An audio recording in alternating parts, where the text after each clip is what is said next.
Vic. Here we go, baby. 10 years after, here we are doing the first EBI Open. This happened 10 years ago. EBI won June what? June 1st, 2014. Today is June 1st, 2024. We have all this crowd about to compete. Give it up for Eddie Bravo, please. So, I just want to say thank you for all the people supporting inch by inch, all the brands EBI, Combat Jiu-jitsu, but we're going to be focusing on the Grandmaster Eddie Bravo and his Invitational. It's the first time in the United States. Thank you so much, Eddie. Tomorrow on UFC Fight Pass, live from Austin, EBI 21. 21, yeah, the Absolutes. The Absolutes, don't miss it. It's going to be fucking insane. On UFC Fight Pass, big names on the bracket. Thank you, people, for your support, and let's keep the ball rolling. Let's get started. Let's go. Let's go.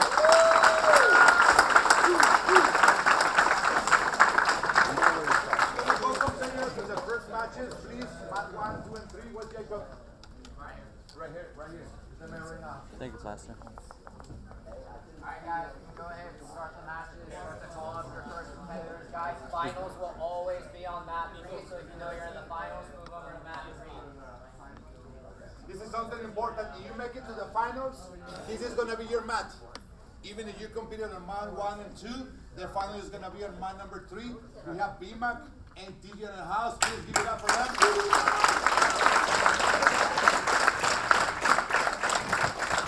This is real shit.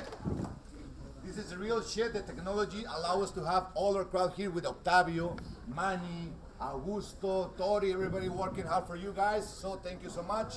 Let's see what jiu-jitsu you guys have. Let's go. This is this match. Are we still on this camera? Who's here? Do we know who's here? Manny, we're still on this one? Are we still live on this camera? Okay. Okay, I wait for this bracket. Yeah, wait for this one.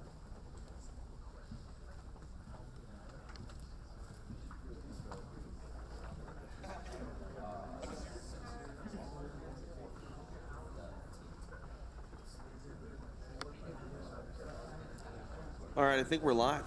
We're live. In Austin, Texas, TJ DeSantis along with Brandon McCaffrey. And Oh, dude, this is YouTube channel. yeah. Uh-oh. I gotta wear the sunglasses for Of the course, YouTube channel. of course. We'll make it right. It's not right in the world if you're not. Listen, if it was a regular broadcast, sometimes you got to be more professional than that. I hear you. All right. But on YouTube, let's go back to the mat here. we're going to the sunglasses. What's going on, man? You know, living the dream, B-Mac. We've come full circle, you and I. This is where it all started. Yeah. You and me.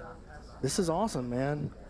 10 years of EBI, 10 years, 6 years for you and I think, working together. That's true. I think that's what it marks for us. 2018, I believe, is the first time you and I came across one another. And, I mean, it's been a pleasure ever since. It's been a dream. Thanks, man. Yeah. I wish I could say the same. I understand. I mean, we all For me?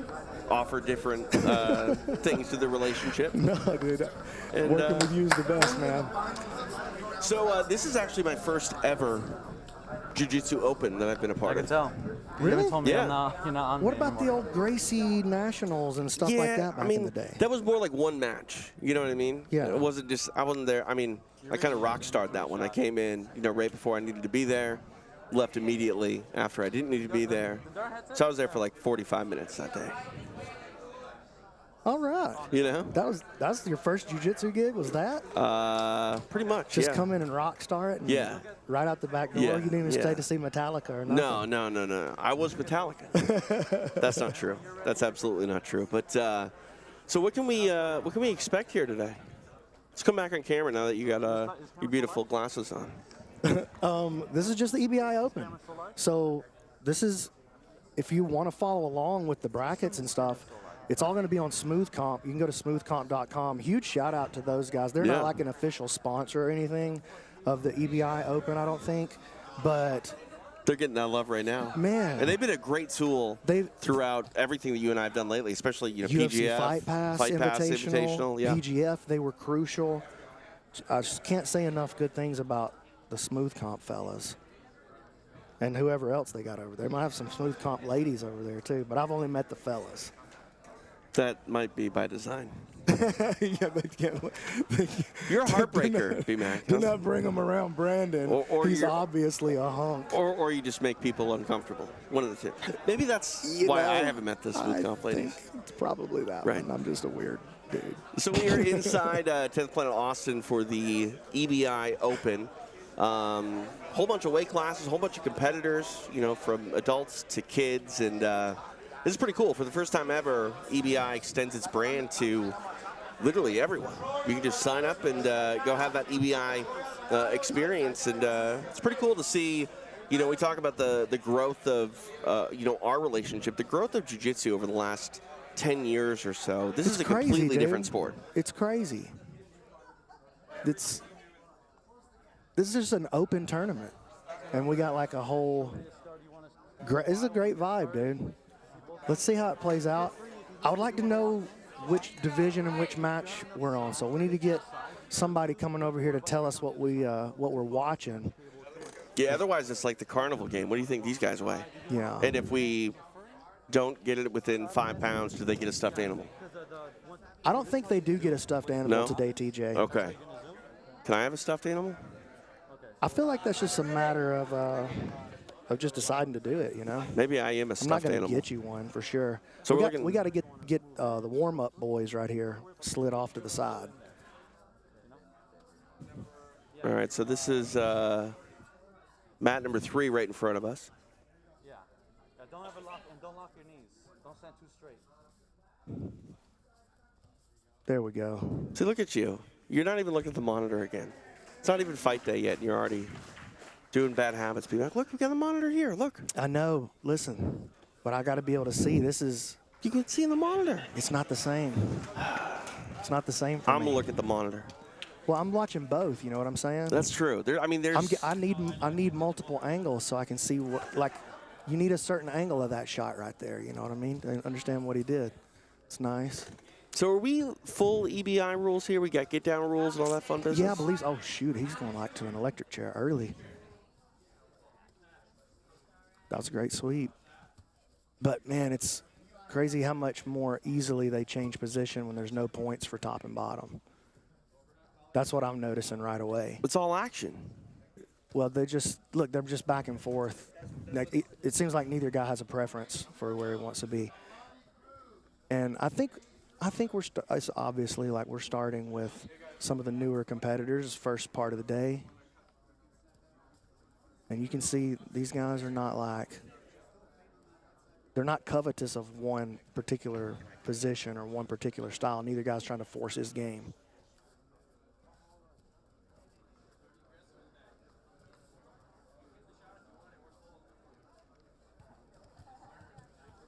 See that? Just quickly sat right back to his guard. Both guys like wanted to play the guard. They go into the legs. Yeah, nothing there though. Tell me about your first competition. Mine? Yeah. What year was that? That had to be 2006 probably. And what did that day look like? I got second place. Okay. I got beat by this dude that was a blue belt in the finals. And I thought that I had soiled my gi. I was training. I was struggling so hard, stuck inside of a triangle in the final. And I survived, but I thought my britches didn't, TJ. But turns out everything was fine. And you went home That's with the how medal? my first competition That's went. pretty great. That's pretty great. How many It was in the matches gi. did you have that day? Just 3, I think. I believe 3. I won the first 2, and then I lost the last one. Was it like a round robin? No. No? Okay. There's probably like Like an 8-man 5 tournament? or 6 guys. Okay. Something like that. It wasn't a ton. If they ever stand up, you just step backwards. Don't worry about the cord as much. Well, you know what else? We need communication with the timer guy. Oh, yeah. Where's that guy sitting? We don't have all the bells and the whistles today that we will have tomorrow. Again, don't forget EBI 21. Live and exclusive on UFC Fight Pass. We crown a new absolute champion. We're just hanging out, having a good time today. You know what I mean? EBI Open. Good atmosphere. We're going to be here for several hours. So hang around with us. Jump in the comments. Let us know what you think. Not just what you think about this, but tell us what's going on in the grappling scene. There's a lot of interesting stuff happening right now in the world of jiu-jitsu. It's an interactive day for us, which is exciting. We don't get to do that a lot on your regular broadcast. Yeah, that's what I'm saying. This is a YouTube broadcast here, so we're going to be able to play it a little fast and loose. These guys are getting after it, though.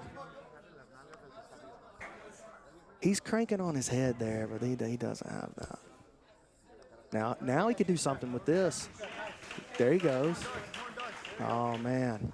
That was his shot right there. He gave it up smooth. He was going to let him have his neck for sure. He's staying after it here. He needs to keep something cooking right here. He's giving away the posture, though. See when he's going for his darce, he's letting the guy's posture open back up by taking his arm off. You got to put something back there behind the head and stop it the whole time. You know what I'm saying, TJ? He doesn't get his posture back. Because if you keep his posture bent, you're going to be able to lock that darce in like 10 times easier. But he's got the right idea. That's what he's missing, though. That little fundamental right there.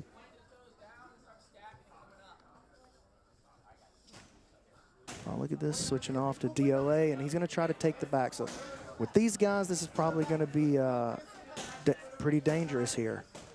So when you're new, you tend to hold on in bad positions too long. Something like this. He's got to be careful with that straight ankle. He's going to get out of there. Whew. He didn't like that. That was a good attack. I just hold my breath when we get these leg lock exchanges. I do with the newer guys, for sure. And this is EBI rules, right? Like they're allowing them. They're allowing heel hooks for the beginners. Yeah. Yeah. I mean, they gotta be wise then. If it's gonna be the EBI Open, you gotta be doing full EBI rules. Yeah. Which is pretty crazy because I think about jiu-jitsu and the evolution of grappling over the years as we go the distance here and now head to overtime. Legs were something that beginners, for the longest time, weren't really encouraged to drill early in their jiu-jitsu journey. Yeah, you're right.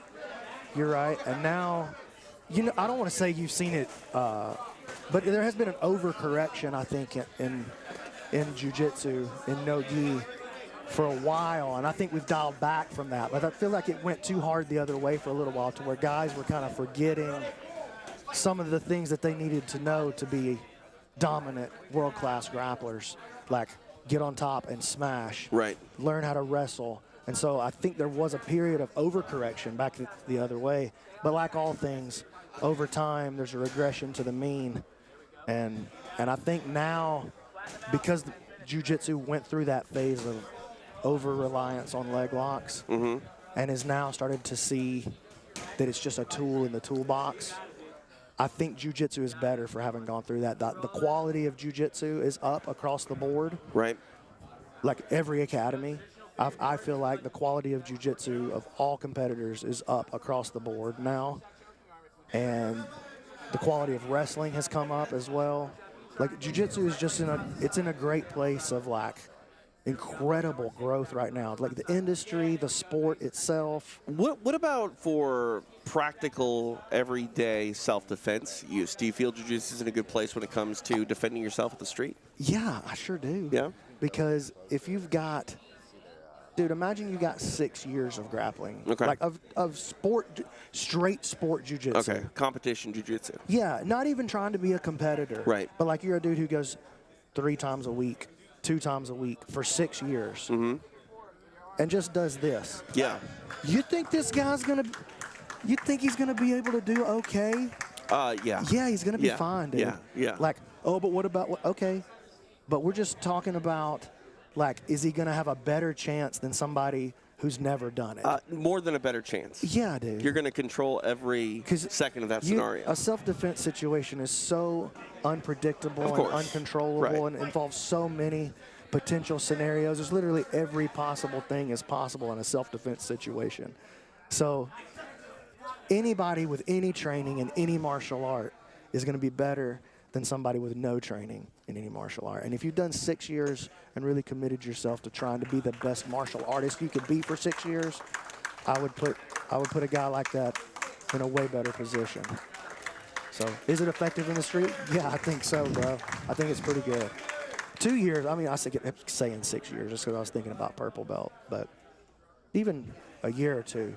Yeah, I mean, better than nothing, man. I 6 think months. everybody should do martial arts. You know, and that's the thing too. I remember watching like a street fight video with Dean Thomas, and Dean was starting to kind of get into the nitty gritty of breaking things down. Like literally in just random street fights, you're seeing dudes go for arm bars and stuff and guillotine chokes. And it's like, it's all the influence of MMA and jiu-jitsu, you know, being consumed, where people are going for jiu-jitsu moves to be back when they have never even trained before because they're, you know, subjected to it via the UFC and mixed martial arts and just clips on the internet.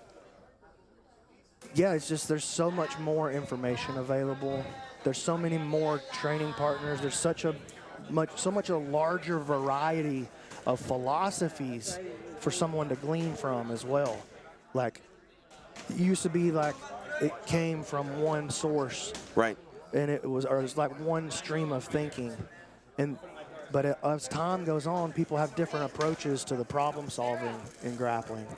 And that just expands the knowledge base tremendously. So, because yeah, you know, you talk about ever. data and information. I still think that we're all trying to answer the age-old question of, like, you know, what really works, what is practical, and you know, a lot of times we get into these you know, sports situations, but at the end of the day, it's still very much a martial art, and you want to be able to implement it should you have to call upon it in a, you know, sketchy situation. And hopefully you want. Most of your sketchy situations can be avoided by just not being a sketchy person. Right. So, or hanging out with sketchy people. That's what I'm saying, dude. Right. I feel like our fights, TJ. Yeah, I mean, that's why I don't go to bars, dog. That's why you're my self-defense strategy, by the way. I just hang out with you, and I should be all right. If Yeah. you're in the room, anything sketchy goes down, you're going to de-escalate by using your southern charm. I'm going to try. Or you're going to rip someone's knee in half if we need to. I'm not trying to fight. No, why But I would ain't you? necessarily opposed to it either. That's what's terrifying about it. TJ DeSantis, BMAC, Brad McCatherine, live in Austin, Texas, inside 10th Planet Austin, the site of the EBI Open. Yep. So let's see. I'm going to stick my head over in the chat for a second. Oh, yeah, what's going on over there? Yeah, I don't know. I tried to update the thumbnail on my page, but I was having some issues, so I gave up. You couldn't figure it out? I figured it out. I couldn't figure out how to get the picture that I needed. Oh, got you. So I gave up. If we ever want to get this thumbnail dragged over here, I can change it whenever you need to. I never could get that EBI Open image, so it's whenever you want to send it over. Yeah, I just got to get a way in here right here. So yeah, overtime out there. Hey guys, don't forget about Smooth Comp. Smooth Comp. You can go to, let me see, ebi.smoothcomp.com and go to the schedule, and you can kind of see what we're looking at here. Like I'm going to, for instance, this is mat 1, right? This is mat 3. Oh, we're mat 3. Yeah, Okay. mat 3. So we're going to go view mat. If you're following along on Smooth Comp, you're going to go to schedule. You're going to hit view mat. All right, so we're looking at mat number 1 right now. This tells you what's coming up right now.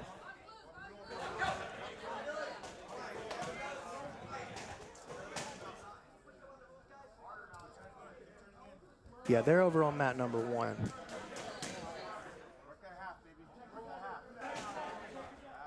So mat 1.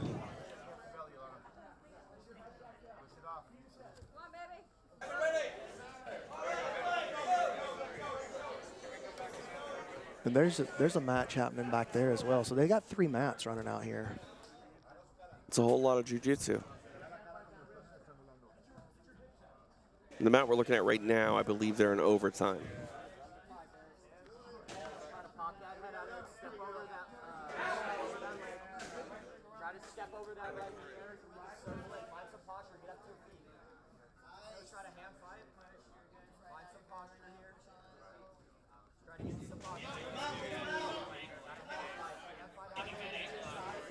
Working on a mounted guillotine here.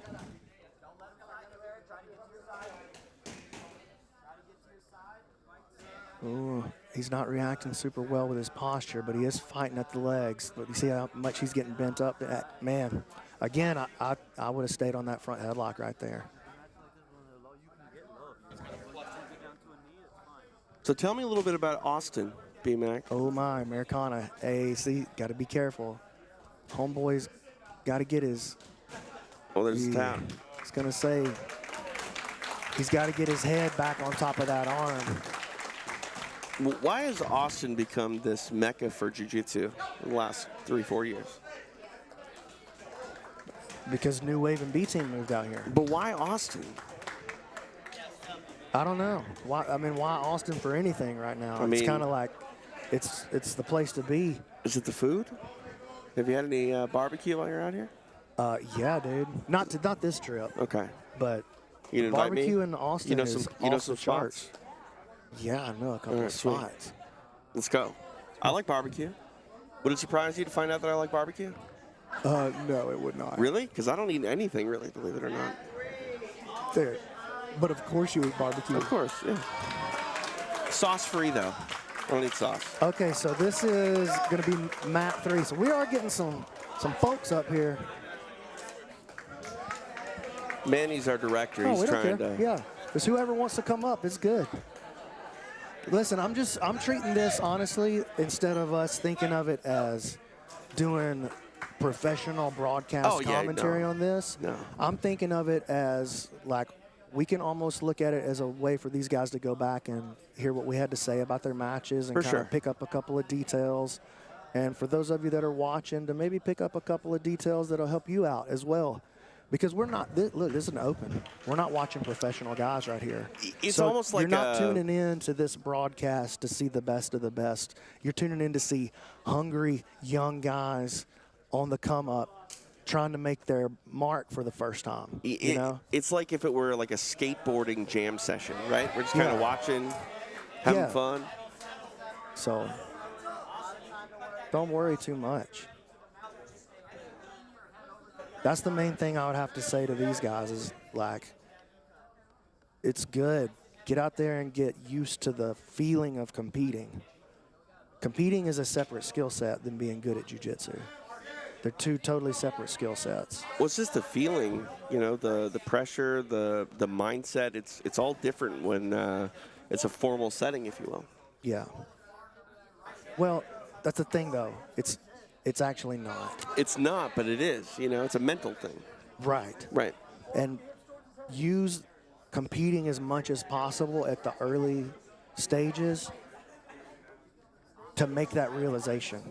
Because people can tell you that, but you have to get there on your own through experience to where you start to realize, okay, I've been here before. Right. In fact, I'm here all the time. This is the only difference is the pressure I'm putting on myself in this moment, or the pressure I'm allowing and accepting from outside sources. But once you realize that you're really the only one that you have to impress, then it's a lot easier. Well, it's interesting because I think about athletes that, you know, in the mixed martial arts space will get to say like the Ultimate Fighter, and it's the biggest fight of their life, but it's in front of 15 people. It feels like a sparring session. You know what I mean? You have to kind of always allow yourself to remember that whether it's 15 people or 15,000 people, the fundamentals of fighting and what you train still apply, no matter how many people are watching. Dude, I heard on one of Rogan's podcasts not that long ago, and I think he's, you know, like all his stories, he's told them a million times. He's got 100 trillion broadcast hours under his belt, you know. So I've heard this story 2 or 3 times, but I can't remember the source. But he was talking about this band was playing at maybe like Dana White's birthday party or something. Oh, yeah, like that. It was Stone Temple Pilots. Yes, it was. Yep. And that's why it stuck out. That's it. So anyway, Stone Temple Pilots, one of my favorite bands of all time. Phenomenal. By the way, TJ. But he was talking about how they were playing at this private party, and there was only like 10, 12 people around the stage. Right. And he said they went full send arena show. Just sent it all the way performance-wise. Obviously not with the production, but all the way performance-wise. And I just thought that was such a cool story, man. Like, Well, if you're going to do it, you got to do it, right? Or you should. If you respect the craft, respect the art. it's not about who's there. No. It's about you getting into what you're doing. You know? Yeah, dude. Once you make that realization as a competitor that it's about the art, it's about my relationship with this thing. Right. That's all it is. Then it's so much more fun to compete. And there's something It beautiful. took me a long time to feel that. There's something beautiful about getting to that sort of plane of. There's a good Darce. See how much posture bend he's got going right here? And now he's leaning some weight onto this. I like this Darce here. Like, I can't see exactly how his right arm's configured. So he's a little shallow with his hand. He just wants to get that hand a little deeper. He's got everything he needs to make this happen right here. The arm is in a good position. He's trying to step through. This, if he doesn't have it, this can pull it apart. But if he does have it, this can seal the deal. Ooh. That pulling guard going to the mount moment with the Anaconda or the Darce, that's the make or break moment. It's like if this falls apart right here, I've lost it. But if I've got it, crack, it's the final nail in the coffin. Ooh, armbar. Yeah, getting a little jumpy there. He's trying to get this. He's trying to get after him. He can smell blood. He's like, I thought I had him on that last one. I'm back on the head again. Here's an Anaconda attempt this time, and I like this. I like this better than I like this Darce. Yeah, he's got everything in a pretty good position here. Does he need to control those legs? He needs to get his elbows down closer to his belly so he can squeeze better. There he goes. This is better. He's just got to get him on his side now. Yeah, here we go. Oh, no, Oh. he bailed on it. Hey, man, I thought he had that one. He just didn't feel it. But he's got great ideas on his headlock attacks. He's just missing a couple of little things. Good with his passing, good with his mount. You mentioned the headlock attacks. Is Nice now to the back take. Might be in Quick business switch here. with his legs. Oh, yeah, he's in business.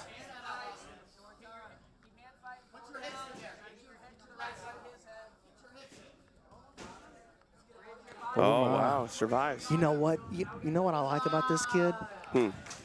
Is there's been a couple of good opportunities for him to sell out. But what I see that's encouraging is that he's willing to make the more jiu-jitsu choice than that.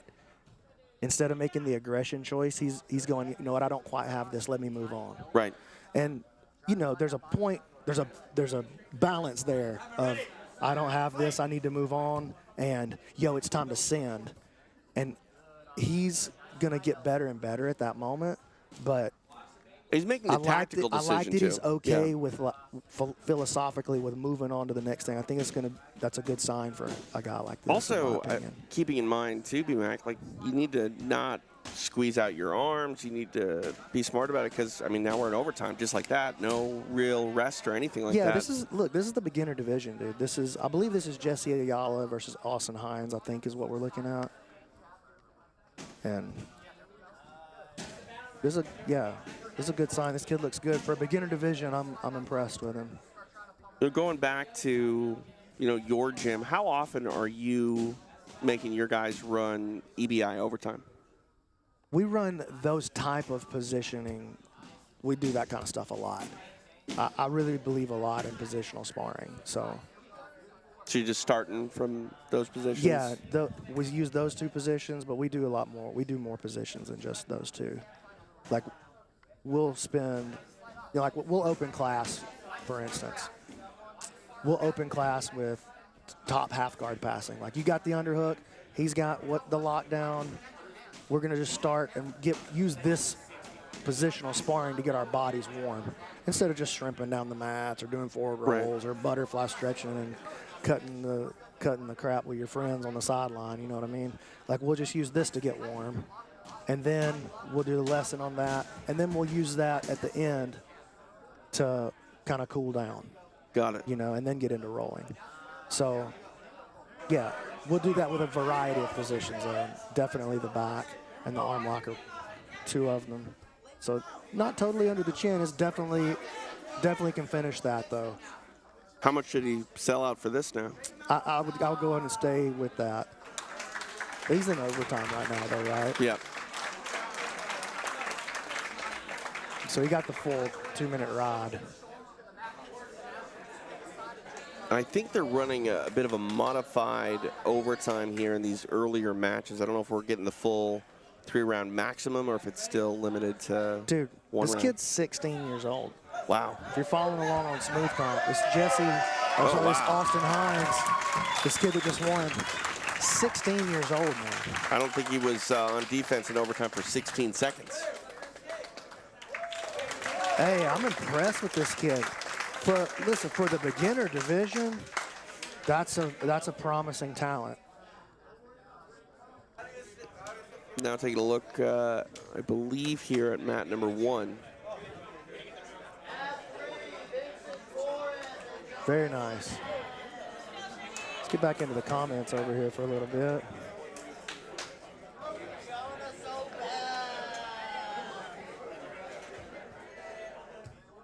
All right. I was going to try to go back and watch, make sure that last match went across. It looks like it did.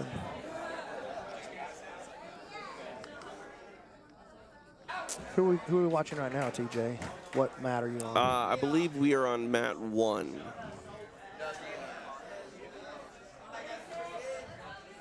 So mat 1 going into overtime.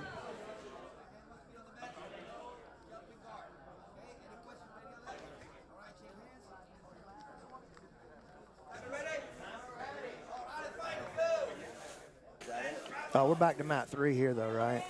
Oh, son, look at this. We're not on that on the camera right now. I wish we were, because that was phenomenal. Now we're on it.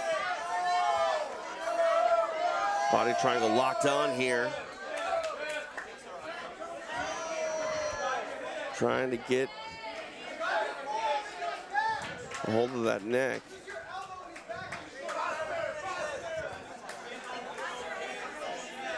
So you're looking at Jonah Sobel versus Vincent Torres.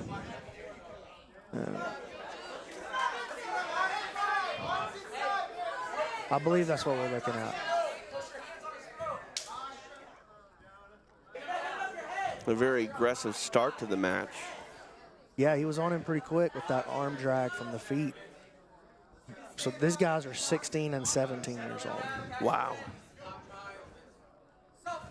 What were you doing at 16? I was trying to do this with basketball. I thought I was going to try to be a basketball player, but that was the stupidest idea of all time. So, no, I was thinking about music at this point. I was just playing high school sports and thinking about music. I didn't even have the thoughts of trying to do jiu-jitsu for 10 more years almost. 10 more years, Yeah. wow. Ooh, nice jump to the back there. Body triangle. And check out that control that he's got there. He's got the gable grip locked on the side of the neck with the body triangle, so he's kind of like pulling him in right there. But you got to be careful he doesn't lose his rotation. He's going to think about switching to a twister. This is a 10th Planet boy. You can see it. Traded back, coming back to the top. Nice. Hey. Wow. Great skill set right there. If I'm watching that as the coach, I'd be very pleased to see that movement. That was good. We call that a chair sit. This is good technique here.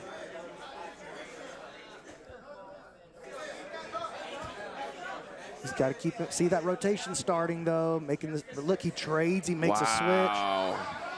Really nice. Moved his. It was good escape. Good survival by homeboy there. Warm bar. Yeah, look at him making switches, making trades. These are encouraging things to see in a beginner division. Wow, beautifully done. Really nice. Just complete control there. And switching it off, as you mentioned. And I believe that's Vincent Torres. I believe.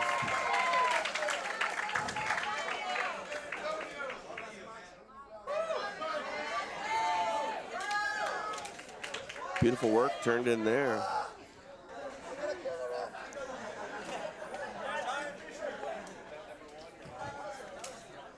Let me check this Inch by Inch YouTube channel.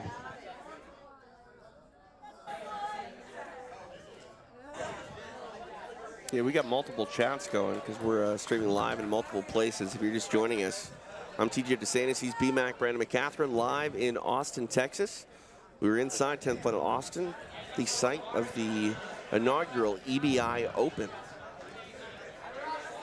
Of course, it all leads up to our action tomorrow. EBI 21 returning to UFC Fight Pass. The Absolutes, 16 of the best no-gi grapplers, vie for EBI Immortality, the 10th anniversary of the Eddie Bravo Invitational.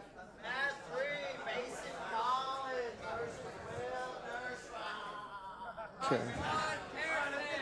So we got about 45 people watching on Inch by Inch right now.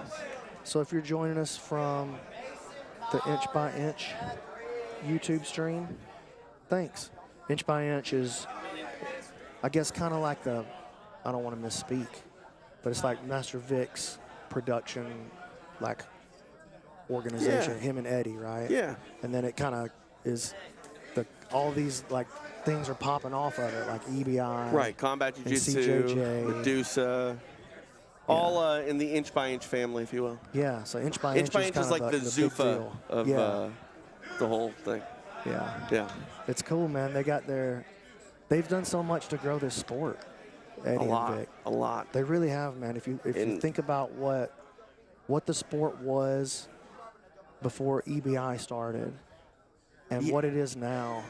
You know, one thing that Eddie said, it really always stuck out to me, was taking the sport of jiu-jitsu and turning it into a television product and making it for the fans and not just the competitors. Because, you know, he said that the competitors, they want things a certain way. They want it to benefit, you know, themselves. And the competitors like things safe, if you will. And that's not what the viewer necessarily wants. The viewer wants entertainment, action, decisiveness. We want to walk away with a winner that is determined and declared. And, you know, that's the thing you can always say with EBI. We always have a winner. And it's a simple rule set to understand. Here's a nice arm lock. It's a simple rule set to understand as well. And I think that that's a really important part of allowing these young guys to get out and compete a lot. You know, like, it's simple to understand. It's not an intimidating rule set to understand as, like, say, an ADCC or an IBJJF style rule set, where you almost have to, like, you have black belts, you have certain, you have people who, like, dedicate their lives to this thing that have trouble understanding the scoring and these things sometimes. Well, also, too, with points, sometimes, you know, what is a scoreable, you know, move sometimes is up for debate. Did they hold it for 3 seconds? You know, things like that. And the thing that I like most about EBI is there is no debate. There's no subjectivity.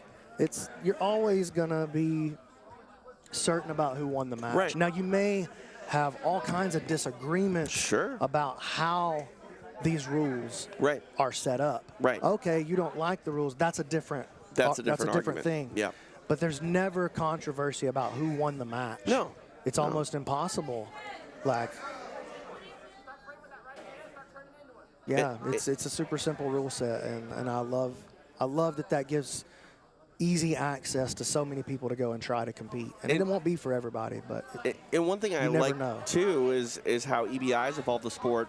You've even sort of helped the EBI rules evolve in your own right with some of the things you've done with PGF, with the stalling warnings and, you know, the idea of, hey, maybe we don't even necessarily go to overtime if one of these athletes is maybe playing to get to overtime. I like that with the PGF format.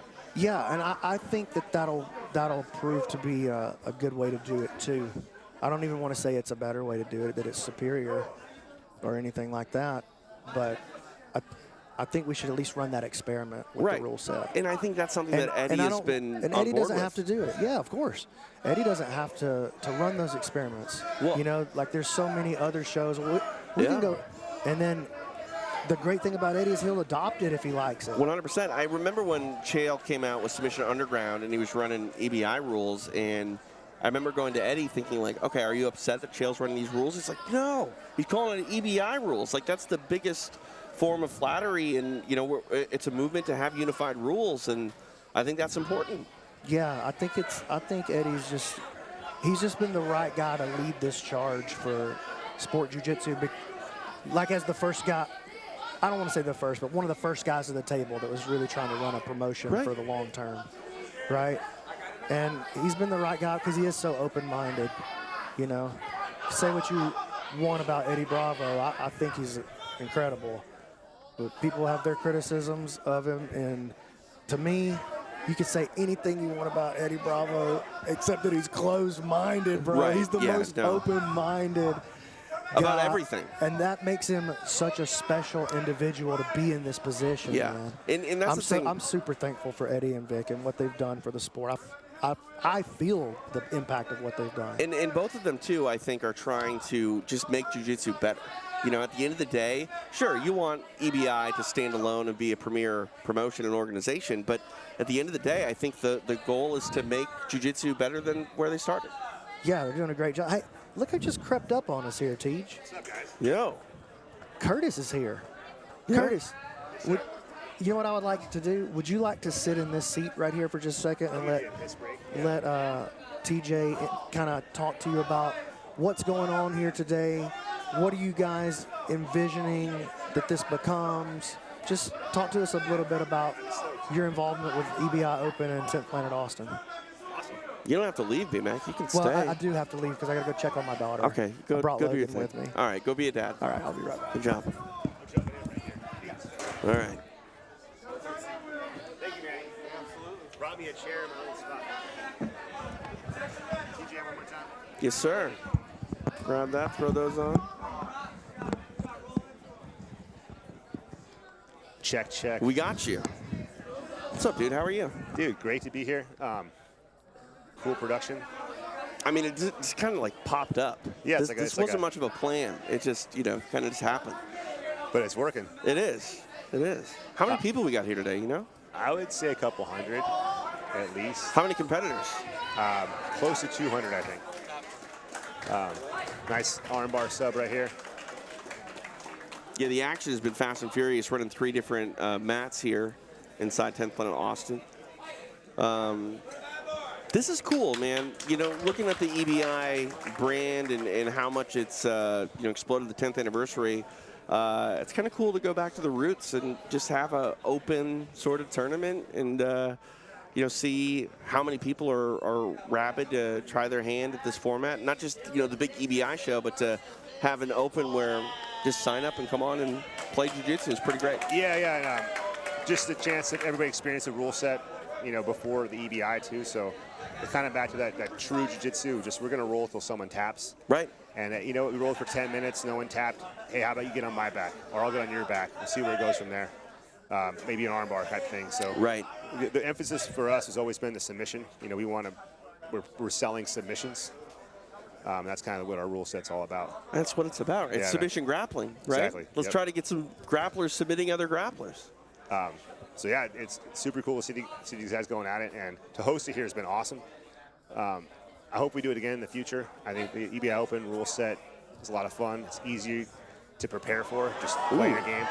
Oh man, that was slick. That triangle armbar combo. Oh, he didn't tap? Or did he tap? I don't think he did. They're still going. I thought he tapped. I think it might be just a matter of time. Oh, wow. There it is. Okay. Yeah, it's an open. $6 medal. But that's something that is also really cool to, see. I mean, there's young kids here, 16, 17-year-old kids. Oh, yeah. That are getting after it. Like, the sport has got a bright future, and, it starts at the grassroots level, and, it's an open today, but we might see some of these guys on the big EBI stage that are competing here. For sure. The kids divisions here, we didn't have any beginner divisions, so we went to straight killers. We let the kids know, man, if you're coming to the EBI Open, this inaugural one, it's only going to be advanced kids. There was a show here in Austin, in Texas, it was pre-pandemic, called the BFAs, and it used to recruit Battle for the Ages, just recruit all the best kids. We're trying to bring that environment back where the kids have a really high-level platform to compete in. That's one of the hardest groups to fill is kids super fights. So this is pretty cool to bring a bunch of good kids together, give them the chance to compete like this. You know, when you get kids involved in jiu-jitsu early, how important is competition, do you think, to their jiu-jitsu journey? Is it something that kids should do from a young age? Man, I've had a variety, or I wouldn't say variety, I've had a variety of different kinds of personalities as kids. I've had hundreds of child students over the years, and I would say tens of super successful kids. And I think competition can be a double-edged sword sometimes. I've seen it scare some kids away too early. I've also seen kids who dominate too early and have a lot of success struggle when other kids catch up. But where I've seen the most success is kids who have struggled in the beginning and learned to overcome loss. Right. And the kids that like lost, won a few, kept losing, won a few, but kept losing.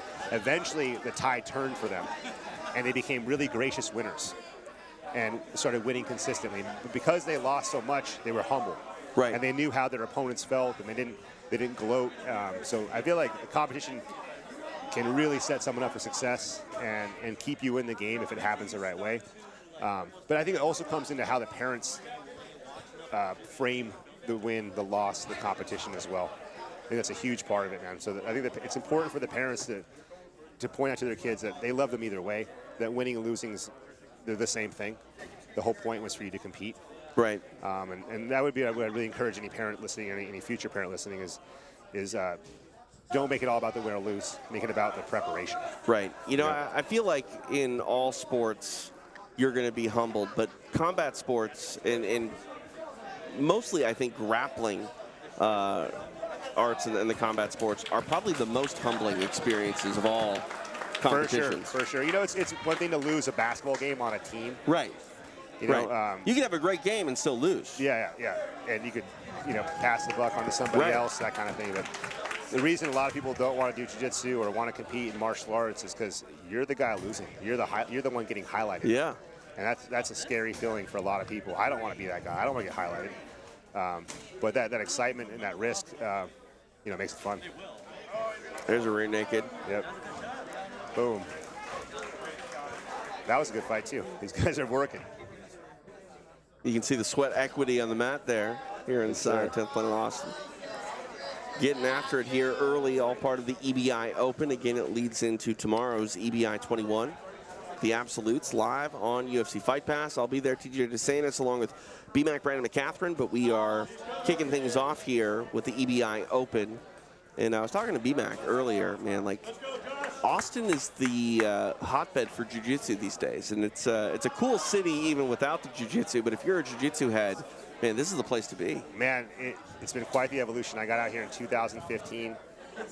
There was a few major schools. Gracie Humaida was one of the bigger names, but in the last 7 years, we've hosted, this will be our third EBI, and you've kind of seen the evolution yourself.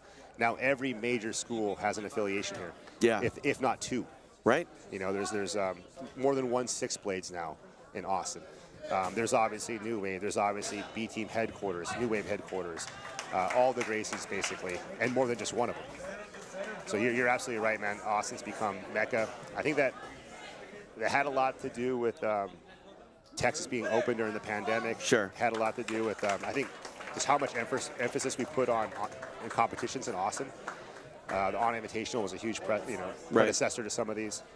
Hosting EBI, the Craig Jones Gordon Ryan match, that overtime was iconic. I mean, it was one of the most exciting moments. It's the craziest match, I think, in EBI history. Yeah, man. When you look back at it.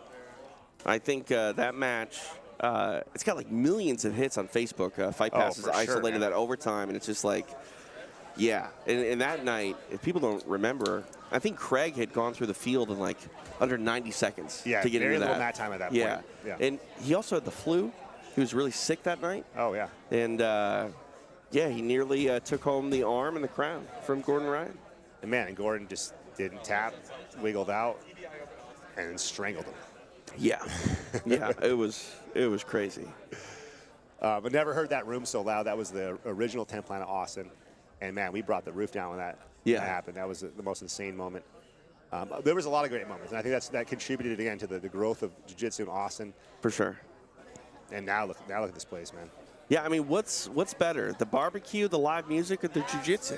Man, it's like the trifecta, right? Right, it's everything you need. The Holy Everything I Trinity. need. You got comedy too, though, now, right? That's true. Yeah. We need a fifth now. What's the other best kept secret in Austin? As far as I don't know. food, Anything. Just we got 4 categories. You need to have a 5th category. We got food, jiu-jitsu, comedy, and live music. What's the 5th thing? Man, I'm hoping that MMA becomes another leg in the stool here in Austin. You know what I'm saying? I think the martial arts community has the foundation for it. You know, we have a lot of great jiu-jitsu athletes, but we see more and more MMA schools kind of pop up. You know, right to your right is an MMA cage. So we're trying to push, pioneer MMA in Austin. Yeah. Is there a local promoter that does a lot of shows here? Or any shows here? We focus on Fury. Okay. And Fury Fighting is a Texas-based show. Yeah, they do a lot in Houston and San Antonio. San Antonio. Yeah. They're a direct line to the UFC. Yep. So that's kind of where we put our energy. Our team's on the up, like you can't imagine. Guys like Sean Babbitt, Shane Keefe, Devin Dixon, Dallas Dodd.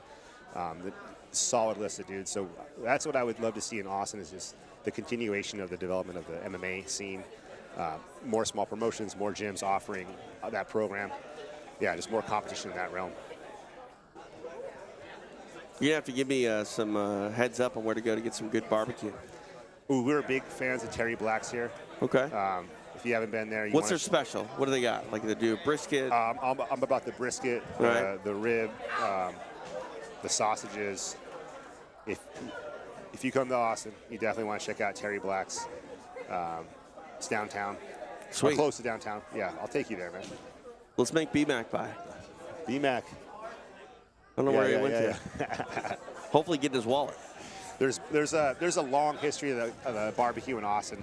And I know people, if they hear me saying Terry Black's, are going to say, what about Black's? So there was the original Black's. Oh, there's Black's and Terry Black's. It's almost like the Gracie name. Okay. And it split. So we got Gracie Baja. Yeah. Right, Yeah, exactly. Yeah. So it's like the barbecue family lineage. Well, I'm here for 3 days, so I think it's only fair that I go to all of them. Get as much as you can. Yeah. Just doing my due diligence, doing my research. Nice. Especially at BMAC's buying. There you go. If you had more time in Austin, I'd recommend some outdoor stuff. Hit the water, hit the lakes. I've heard there's rivers, the pools. A bunch of bats here. Have you heard about these We call bats? it Bat City. There's a bridge that you can kind of hang out on in downtown where in the evening the bats come out. You watch them fly around. I want to do that. Yeah.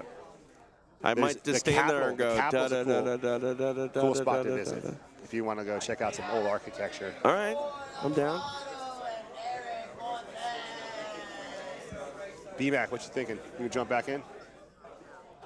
While I'm here, just want to mention mattfunk.com. This is a company that was a brainchild of Eddie Bravo and a dermatologist, and it's a telemedicine for grapplers. Oh, wow. So if you're a grappler that doesn't have insurance, right. You got something on your skin, and you're not sure what it is, we have a system, mattfunk.com. You go on there, you talk to a dermatologist. We get you a prescription within 24 hours. It's super easy, no insurance required. It works in most states. So if you're a grappler, you got ringworm, you got staph, you're not sure what it is, we got something to help you out, mattfunk.com. That's great. Get diagnosed. Yeah, get back on the mats. That's really the motto, is get back on the mats faster. Because if you kind of linger on staph and you're out of the mats for 2 weeks or whatever, that's training time that you're not going to get back. So, yeah, mattfunk.com, kill that motherfucker. I like it. Is that the tagline? Kill that MFer. There you go. Yeah. I like it.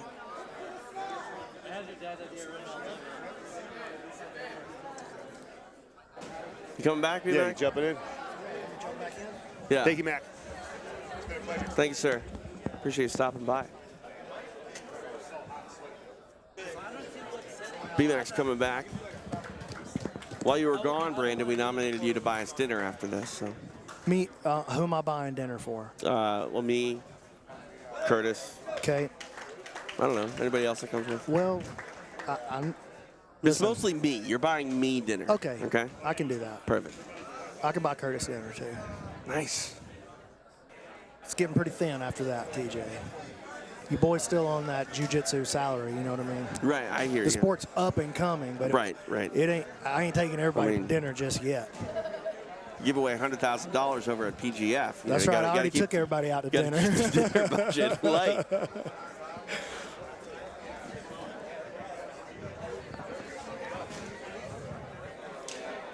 All right, we're looking at mat number 1 here.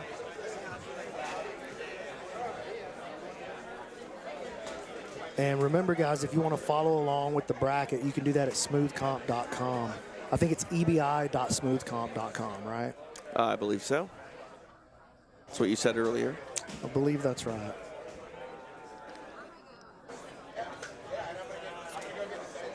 '81 people watching here on my YouTube channel.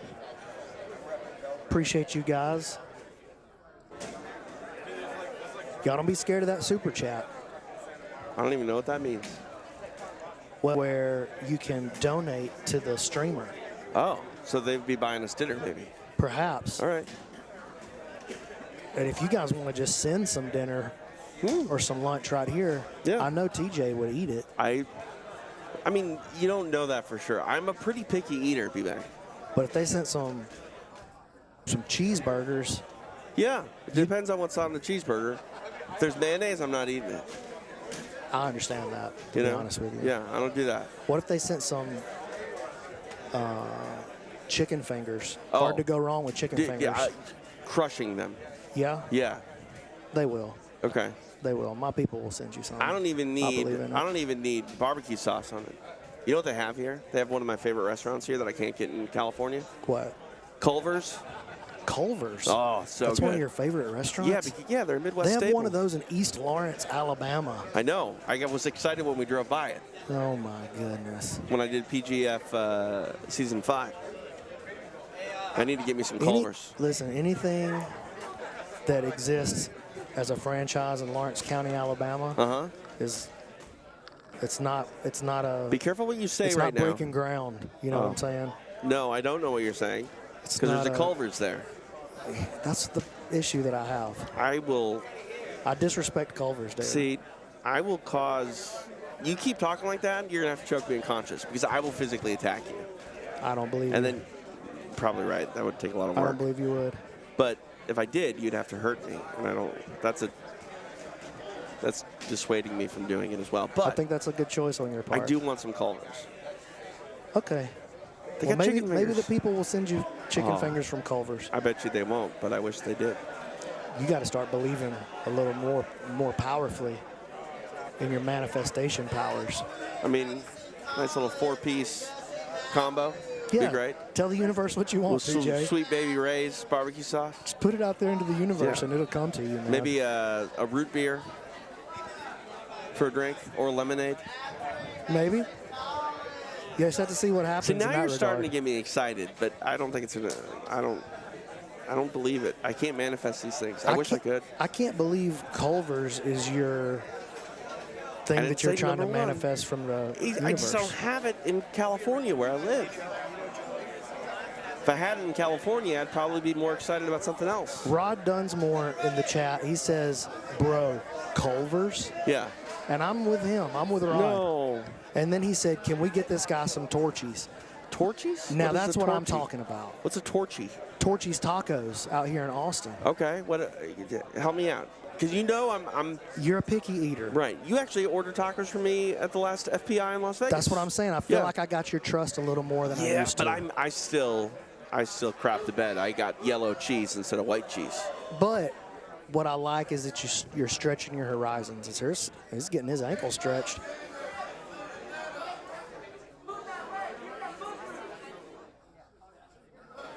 Ooh, gotta be careful here. You can get your back taken. Like, I appreciate the sellout on this straight ankle from DOA, but if this falls apart, this guy's gonna be on your back. But he's kind of got the offensive play right here. If he can get belly, I was just about to say, if he can get belly down.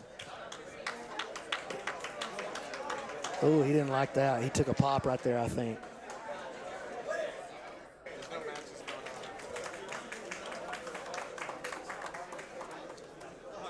All right, so I think we might have hit a break here.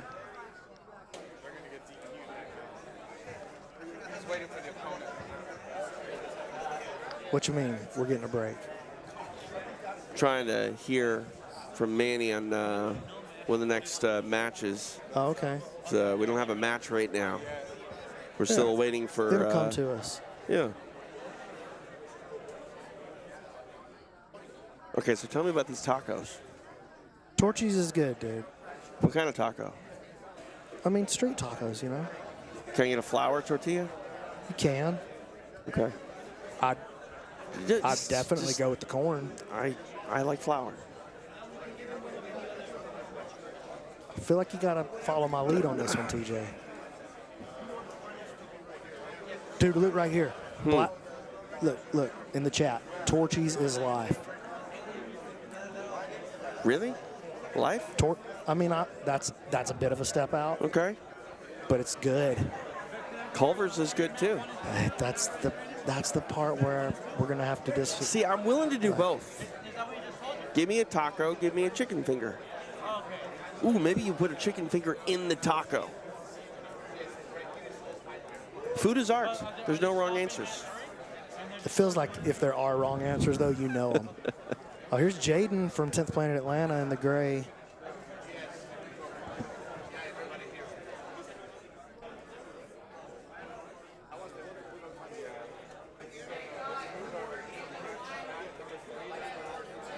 Oh, she got cracked in the face a little bit.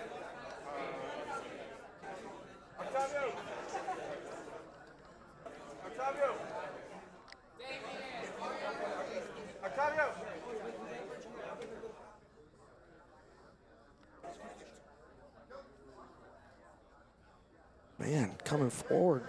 Yeah, I guess. Got her with a headbutt right there, too, it looked like. Aggressive. She's gotten after her a couple of times. Aggressive at the head. Fighting in with her head. Jaden takes her straight down into a leg, though. Jaden's been competing a lot out of the Atlanta school. She's been having some pretty good results lately.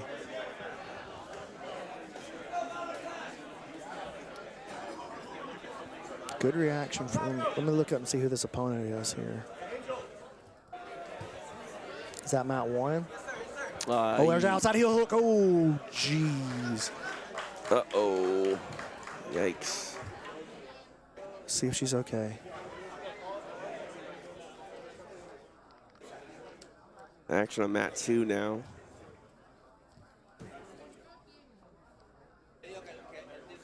Another straight ankle lock. Straight ankle lock's making a comeback, Teach.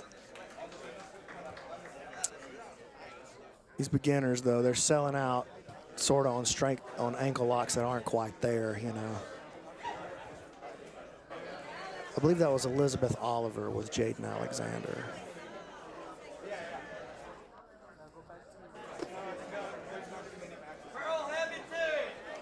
Working a Kimura here.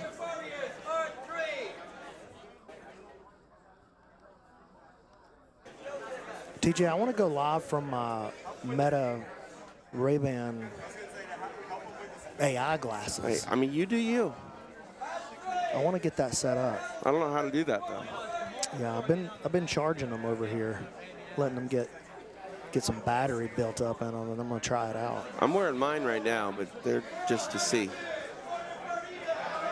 Yeah, you have prescription in yours. Yeah. Do No you ever tint. use the function in it? I've used the headphones a couple times. Yeah. You don't use like the camera or the AI functionality? Nah, I'm afraid. I use mine all the time. I'm dude. afraid I'll accidentally turn it on and then go to the bathroom or something. You know, I don't need that to happen.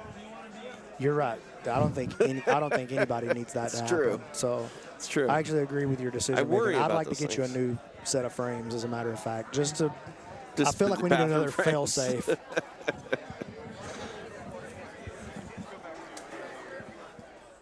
You excited for tomorrow, B-Mac? EBI 21? the Yeah, I'm very Absolutes? excited, dude. It's just such a monumental moment to me, like in a couple of ways. Like it's 10 years Yep. of EBI. It's you and I coming back to where we started our broadcast journey together. Yep. the fact that it's EBI is a big deal. Just like, oh, we have another EBI. EBI is still around, but, you know, they're not as often as they used to be. Correct. And so that it is an EBI, that feels big to me. It's Absolutes, Right. which is literally big to me. It's Big Dan Monasoyu. Oh, Dude, big- are you kidding? And Franco Pana's in this bracket, too. He's a monster. Like, there's some huge human beings in the bracket tomorrow. Giancarlo Bodoni. ADCC champion, reigning ADCC champion. Bodoni. You know, it's fun to look back at the 10-year. Ryan Aiken, two-time Oh, yeah. Combat Jiu-Jitsu World Champion, is in there. Yeah. It's fun to look back at the videos from 10 years ago to see just how much the sport and product has grown. Tori Davila walk around here. Tori was a child. Yeah, literally, Like a kid. a little, you know, chubby cheek baby back then. Listen, Tori's a gangster, dude. Absolutely. He's been a gangster for a long time.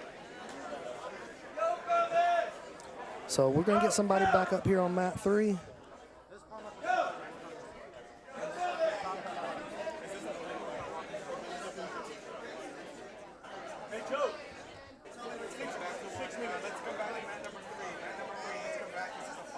All right, we are coming back to mat number 3. We've got a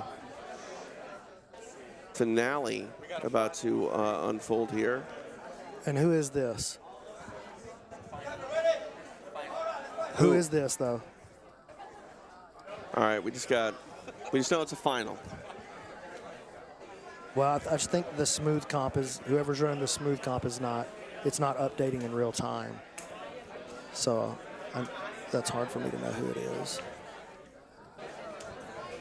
Playing legs here early. 50-50, pressing forward. Got to be careful. Didn't leave that leg behind.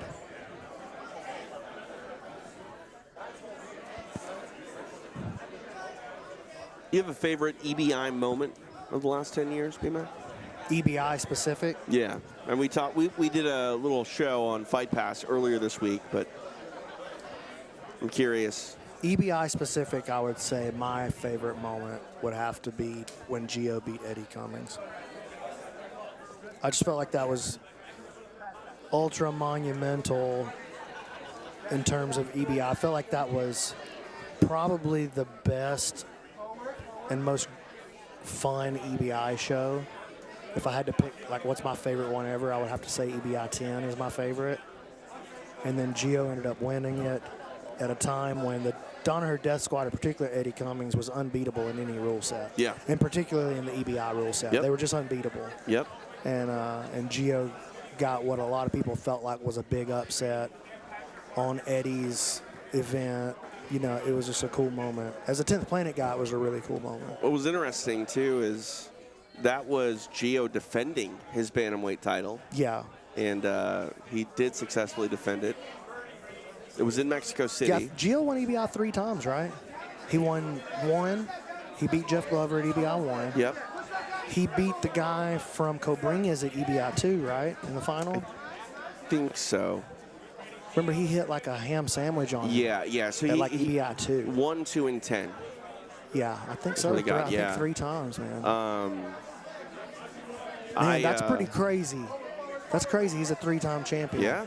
I mean, he's a legend, EBI legend for sure. But that Mexico City show in a velodrome. Do you even know what a velodrome is? No, do you? Yeah, I do now because I was in one for EBI 10. Okay, lay it on us. It's, you know that bicycle race they have in the Olympics where they have the big banked corners? Yeah. That's a velodrome. All right. And it was at this place called Sinar, which is where the Mexican athletes for the Olympics train. Okay. And Mexico City. yeah, in Mexico High City. elevation. Yeah, 100%, like 7,500 feet elevation. And there's kids from like 10 years old up because they train, you know, young for the Olympics and whatnot.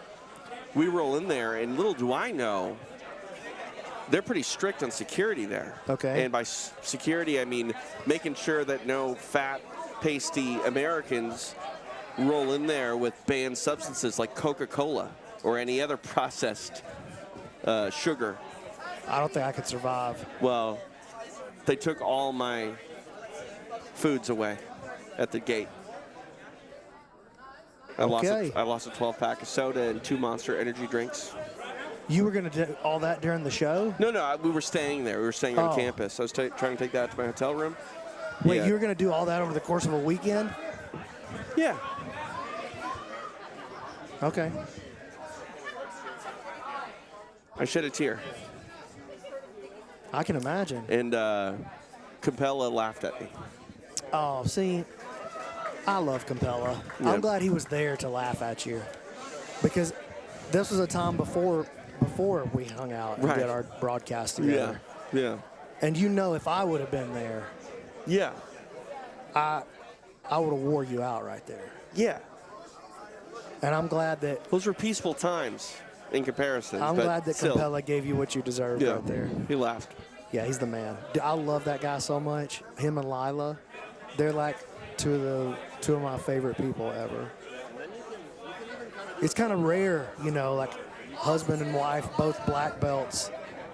So Right, I feel yeah. like They're your a people. kinship with them. Yeah. You know what I mean? Yeah.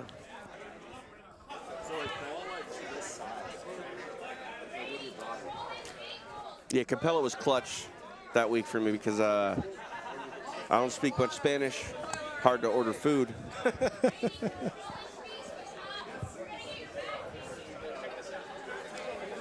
I mean, you know this better than anybody. When we go to Mexico, I don't eat a lot. I mean, I've seen you eat fettuccine Alfredo at a Mexican restaurant because it was the plainest thing that you could find. Yeah. I seen that with my own eyes. I seen it. You seen it? This guy keeps going for that Aoki lock. He's had some pretty good looks at it. I mean, see what I'm saying to you? It's a straight ankle shootout. It's Aoki lock shootout these days. You say Aoki. Yeah. He says Aoki. Well, look, I'm from Lawrence County, Alabama, TJ. At the end of the day, I'm just out here doing my best. And I don't know if I can say Aoki. Okay. You hear how I said it just then? Yeah, you said it correctly. Aoki? Aoki. Come on, man. Aoki. I'm going to have to get confirmation from him before I change what the whole jiu-jitsu community is calling block. Sure, that's fine. You know, like the Darce choke. Diarse. That's right. Yeah. Same thing. Joseph Diarse. Yeah, I think Joe Diarse was. I don't Yeah. know the man. Yeah. But that's where the name comes from. Mm-hmm. Or just the Darce. We call it the Darce in the jiu-jitsu community. Right or wrong, that's what we do. But when the opportunity arises, you got to give Joe Diarse his propers. You know what I'm saying? Right. And when the Aoki lock comes up, we got to give Aoki his propers. Aoki? I mean, doesn't the MMA community call him Aoki as well? Yeah, but I mean, a lot I of got to people. think he would have corrected it A lot by of- this time if he had an issue with it. A lot of people called Hayato Sakurai Mach, Yeah. but it's Maha. Well, listen. Fyodor. Fyodor, right? Speaking of Fyodor, different Fyodor in the Absolutes tomorrow. Fyodor Nikolov. Oh, yeah. Yeah. That's a terrifying human. He's a problem. I wonder if he's a little small for the Absolute. I know he's I smaller, know he's an for sure. absolute savage, Right. Right. But, you know, we did get to see him against Big Dan at FPI. Yep. And the size was a huge factor. Yeah. No pun intended. Well, I mean, what does Fyodor walk at? I would guess 95, maybe 95. 200 pounds. And what does Dan walk at?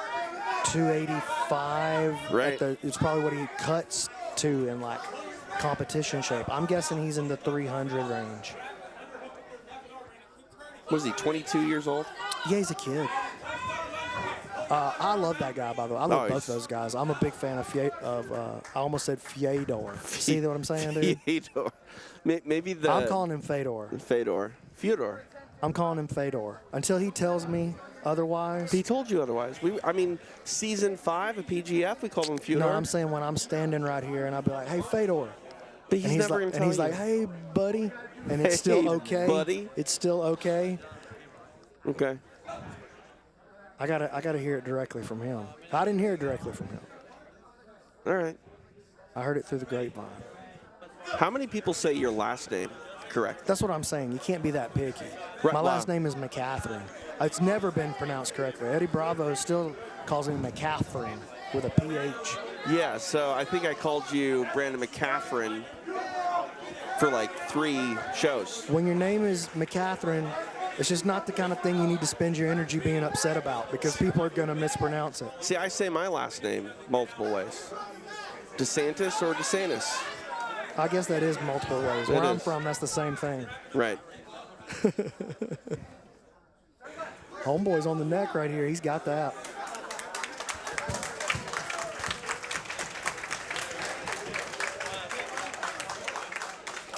Oh, Nick is in the comments, Nick Soft, and he said 303 pounds.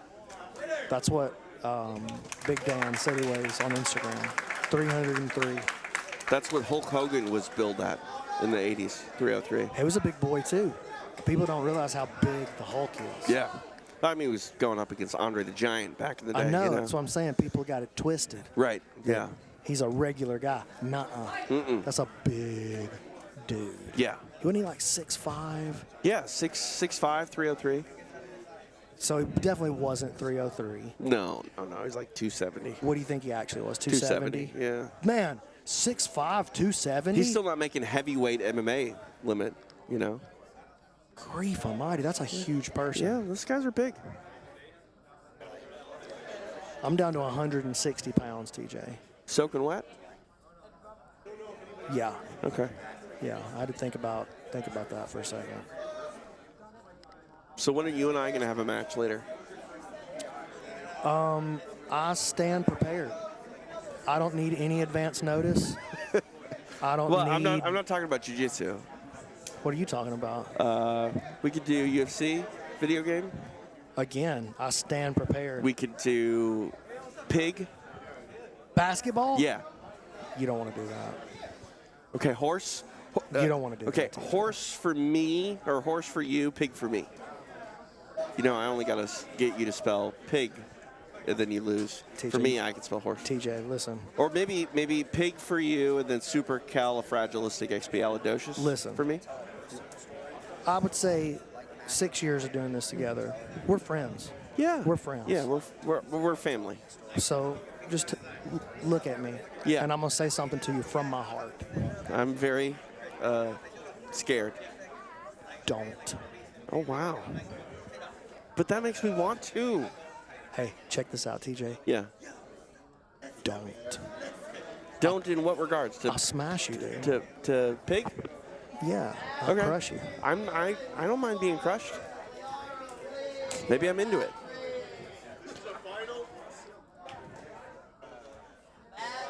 The day is young, B-Mac. Don't.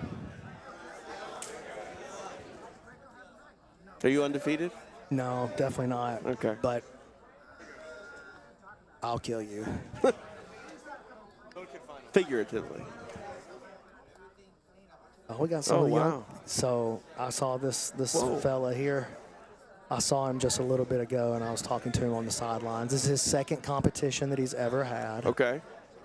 And I was like, "Are you nervous?" He said, "Man, I'm a little bit nervous." I was like, "Don't be nervous, buddy. Just go out there and he's gonna try to pull guard." This young lady trying to sneak around to his back. See, that's what you got to know about girls. If they're in your division, they're a monster. They're not there on accident. You know what I'm saying? Oh, wow. She's trying to. Oh, yeah. She's just a little too aggressive there. She ends up on the bottom, kind of attacking the head. You know what I mean? Got excited. She's like, "Oh, I'm getting him. I got his head."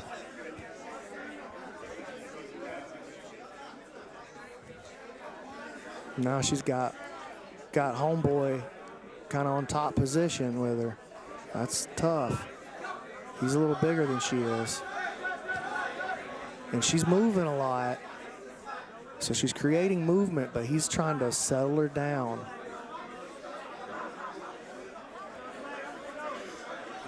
He's got to be careful there. She's going to get her guard back. She's trying to go. She might get out of there. There you go. Oh, she's got to stay off the bottom right there. She'll have to learn that lesson when dealing with heavier opponents. Don't when you got a chance to scramble, instead of choosing bottom, you want to try to do that. She'll learn that lesson as she competes and gets a little more experience. When a little hip bump, got him to move his arm across, but just a little too excited. A little too excited. Got to sneak around the back here. Look at it. He's having a good time with it at least. Yeah. See if she can come up in top position. She's doing a great job. Nicely done.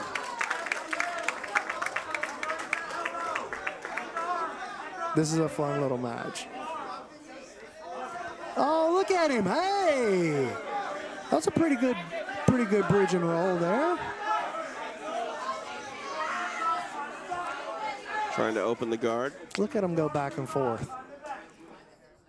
She's doing great. She's outweighed. She's playing over here in the boys division. Ooh, armbar? Yeah, you'll see. Oh, they gotta be careful right there. Let me see, did the ref call it? I think he probably did, and I think that's okay.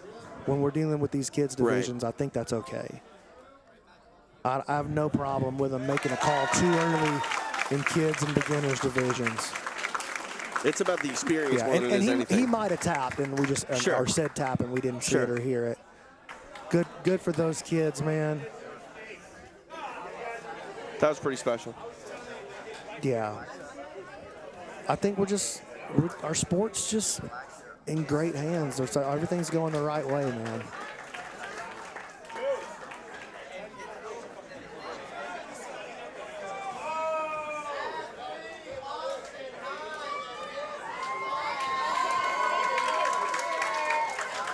Oh, here we go. This kid looked great last time. So we're going to go over here to mat 3, okay, guys?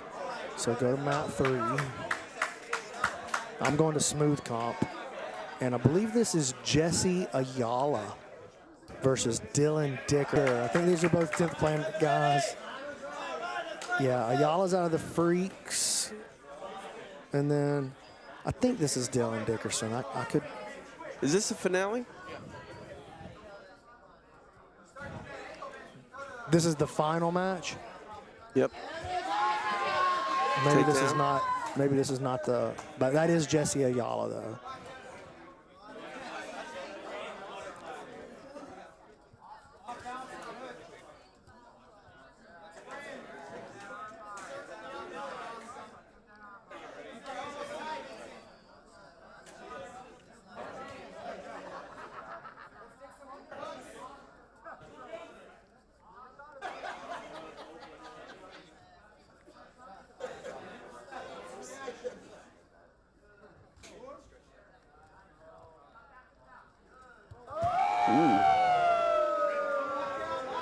Oh, no, I think this is Austin Hines is this kid's name. Okay. I believe this is Austin Hines versus Vincent Torres that we're watching here. Sorry, guys, I'm trying to keep up. Yeah, this is Austin Hines and Vincent Torres. So, my bad. I apologize, guys. And then this bracket is men's beginner bantamweight, so under 135 pounds. Austin Hines versus Vincent Torres. 10th Planet Austin and 10th Planet San Antonio. Oh, just as soon as I start paying attention to it, that's it. Hines got him. Get him with Anaconda? Yep.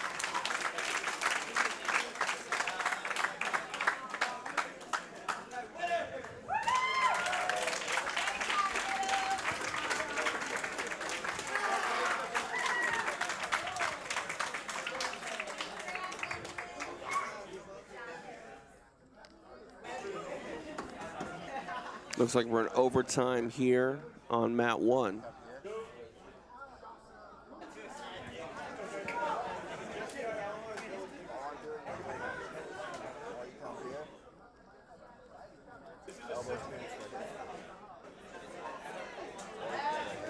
$129 people watching on my channel. That's good. Pretty exciting. I'm pretty happy about that.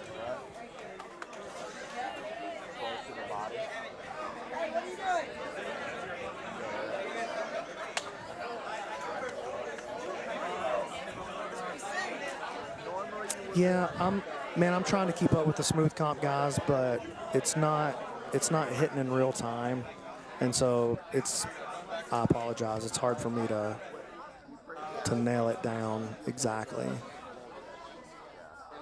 So I'm having to kind of find out as it goes. So I apologize if I get it wrong a couple of times. I probably will do it a few more times, though, to be honest with you. But I'm trying.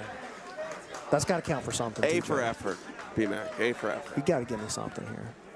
I can tell you we're watching match 3 or mat 3 right here. And this might be, maybe this is Ayala versus Dickerson here.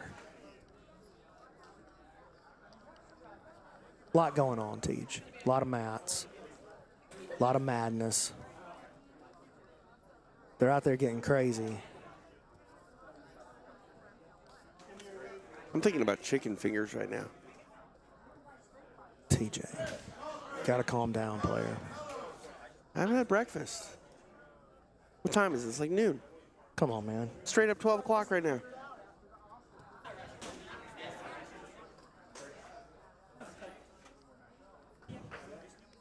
You got a DoorDash app on there? Yeah, I got something like that. We could make something happen. Culver's? I'm not ordering Culver's on my phone. A boy can dream. I would never do something like that.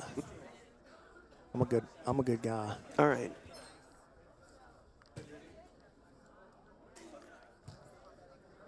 I'm just trying to figure out where we're going to play pig later.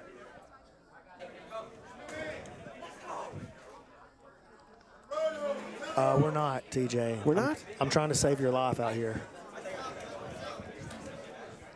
I might shock you. I'll tell you this, you'd shock me. If you were good at basketball, nothing would shock me. I got a more good than half-court shot. That does not, TJ. I got a good half-court shot. That's what my go-to. That's the dumbest go-to I've ever heard in my. Your go-to move is a half-court shot. I hit it like 50% of the time. TJ. Oh my gosh. No, you don't. You want to find out? We're gonna have to put money on it. Sure. All right. What are we doing? How much? How much you believe in that half-court shot? $50. $50 you believe in it? Yeah. Feels like the easiest money that's ever been laid down in front of me. No, I feel like I can beat you in pig. $50.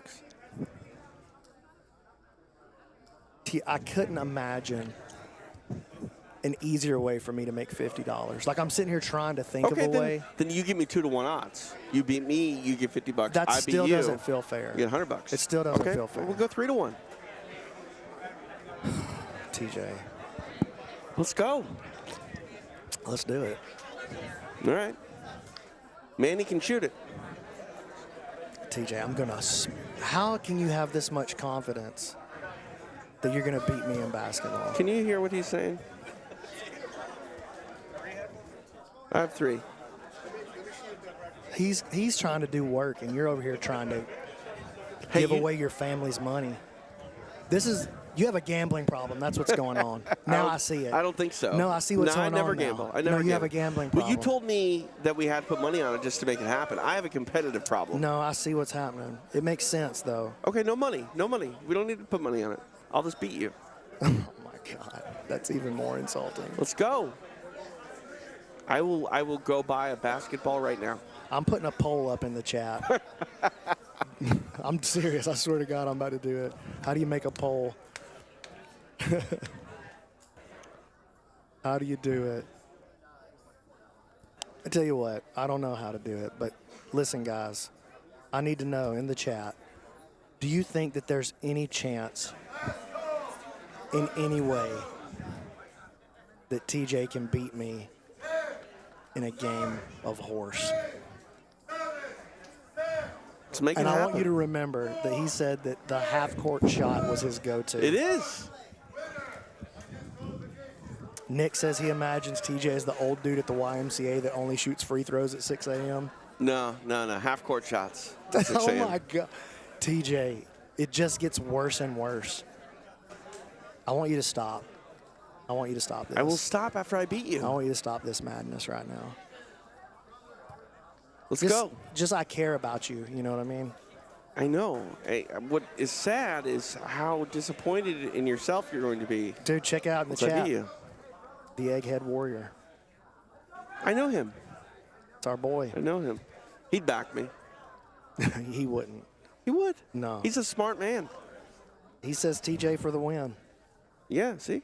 It makes sense that you two would band together in an evil nerd Uh-oh, look at this guy. union. Oh, we got real. Listen, I'm embarrassed to do YouTube broadcasts I know. around real TV people, man. It just felt like all of a sudden we need to like step it up here. I know. Where's my suit and tie? Ooh, I better be on my P's and Q's, so to speak.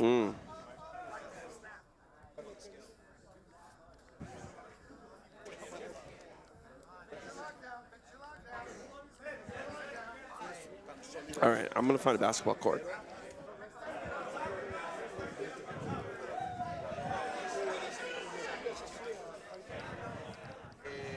Working this head and arm choke.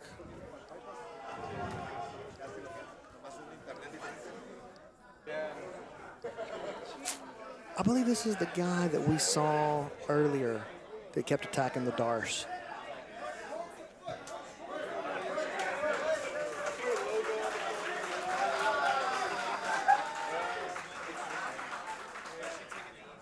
You know what we could do? We could play another Texas game that I'm pretty good at. What's that? Horseshoes. You probably beat me at that. I believe that you're the kind of guy who's pretty good at horseshoes. Pretty good at horseshoes. Yeah. Yeah. I'll play you in that. I zero confidence that I could win it. I mean, Well, I wouldn't say zero. I feel like I always got a pretty good chance if you're my opponent, no matter what game you pick. I'm a favorite in horseshoes. You're a pretty sizable favorite in horse. Sizable. Sizable.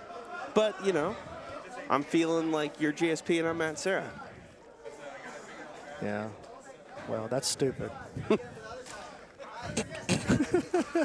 Let's find out. Let's find out.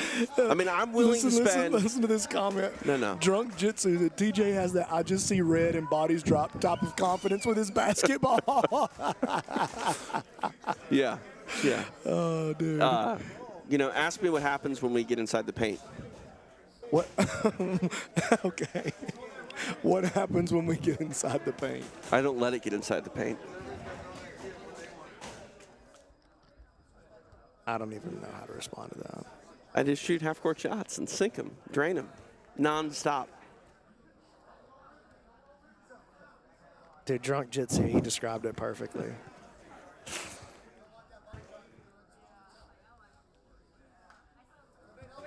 Egghead says, I bet TJ's got at least 4 shots that he's mastered, like the kid that has his spots on the driveway where he hits every shot from. I can assure you that is not true. I mean, I didn't have to I got one. get that confirmation. I Got knew one. that wasn't true. Half-court. No. All right, we got to get off of this before something bad happens to you. If I beat Hey, you look, today, look at this head and arm choke right here. He's turning to face him, though. He's going to free his arm. Yeah, he's going to get himself free from this, I think. Yeah. I just want to say, if I beat you today and you don't show up tomorrow, you know, that's why we probably won't play today, because I need to make sure that you're there tomorrow. I don't want you to feel so bad that you can't come and do your job tomorrow. Listen, I respect what you're saying. I respect the confidence. But I'm going to end your life. I won't end my life. I'm going to kill you. Are we doing this? Yeah. Okay, good. Good. I'm excited now.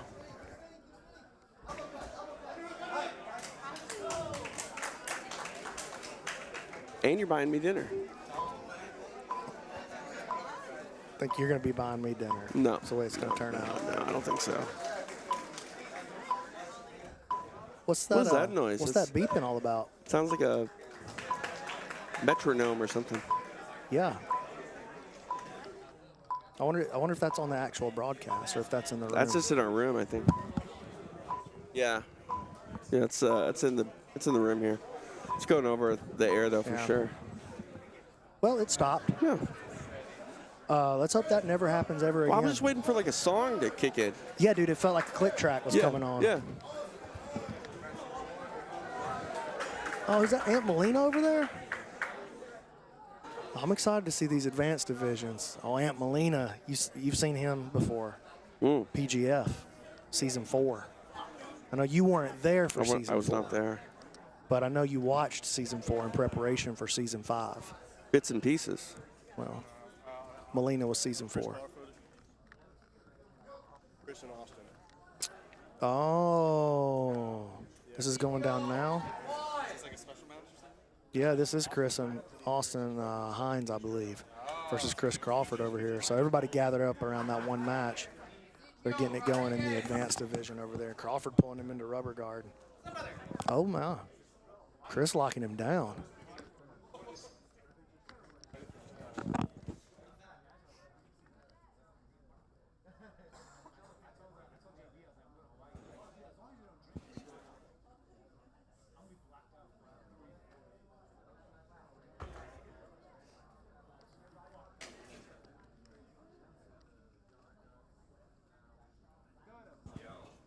This is fun, man. Chris is super experienced.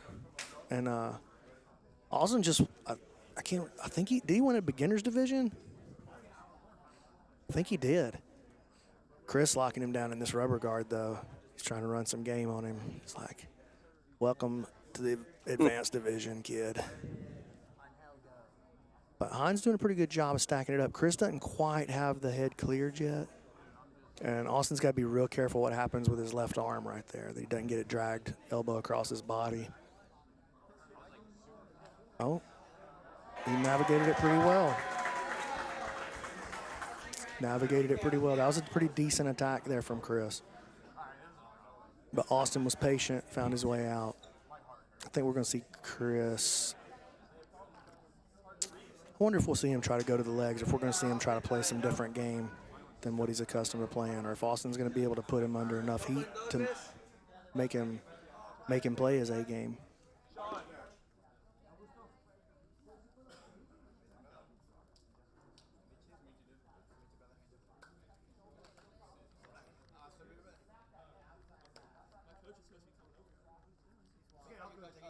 Oh, Austin back on the leg.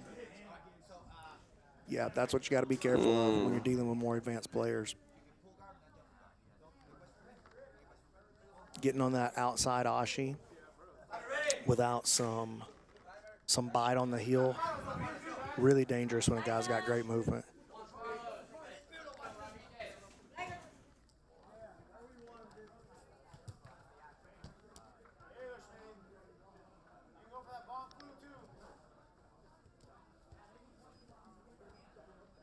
So they're going to reset. Chris going to be past the guard. Sort of working north-south choke. He's more in like a north-south setup right here.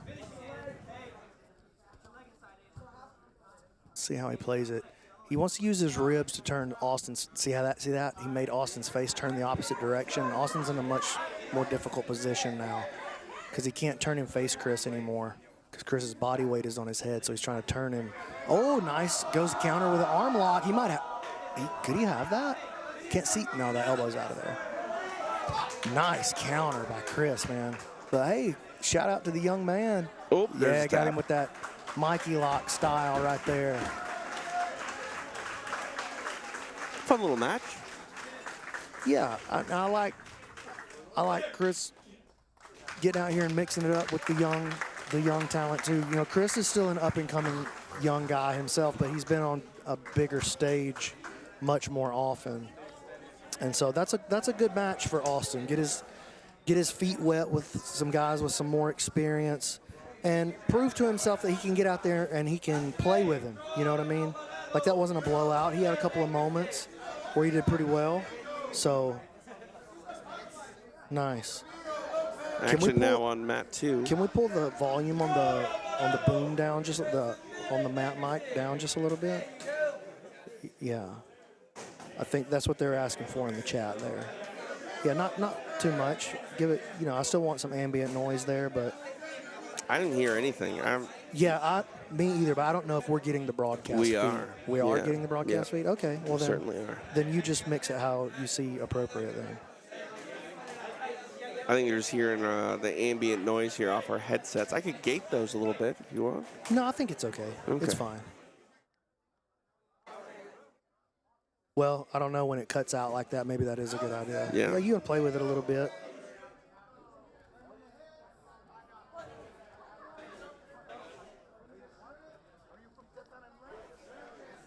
Nick says it sounds great. Don't worry about it. All right. That's one thing I like about doing like these more natural YouTube broadcasts like this. Like the chat will let you know. If you're paying attention to the chat, you can just go in and make the change for them. There you go. And they like that. They appreciate that. It's an interactive experience.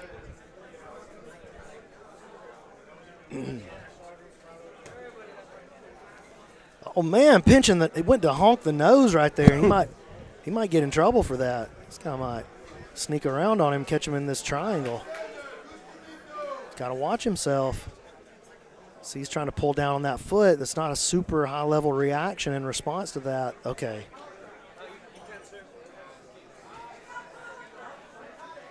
I like it, though. We got a nose honk in there. Do you make the sound when you do it?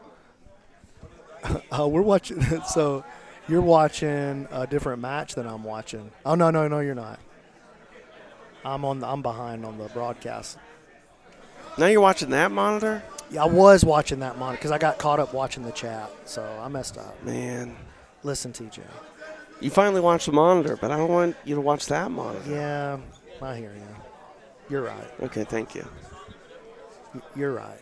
But needless to say, regardless, I did see a nose honk in there. And I was pretty happy about that. Do you make the noise, though? No, I find that if you're going to nose honk during a live roll or competition, you want to say, got that nose. I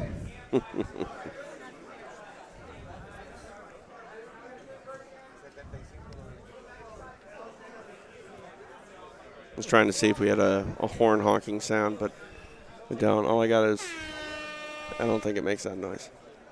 No, the nose doesn't make that noise in my experience. No.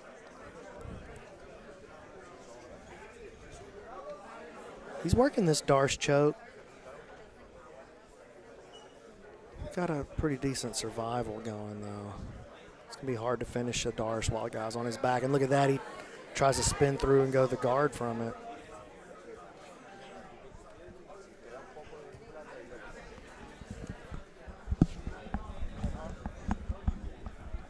I'm watching. Oh, I'm just looking at YouTube. Oh, it's choice. Don't say it right. Oh, yeah, it could be just a different stroke somehow. It's 30 seconds behind. It's like 30 seconds behind.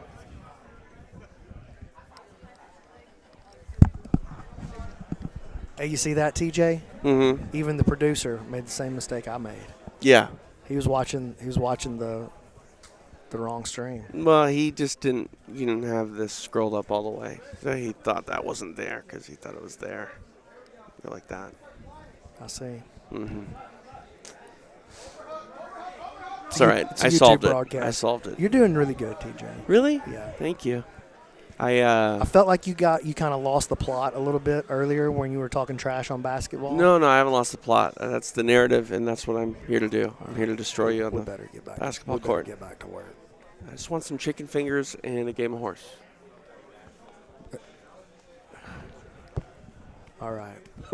Passing the open guard.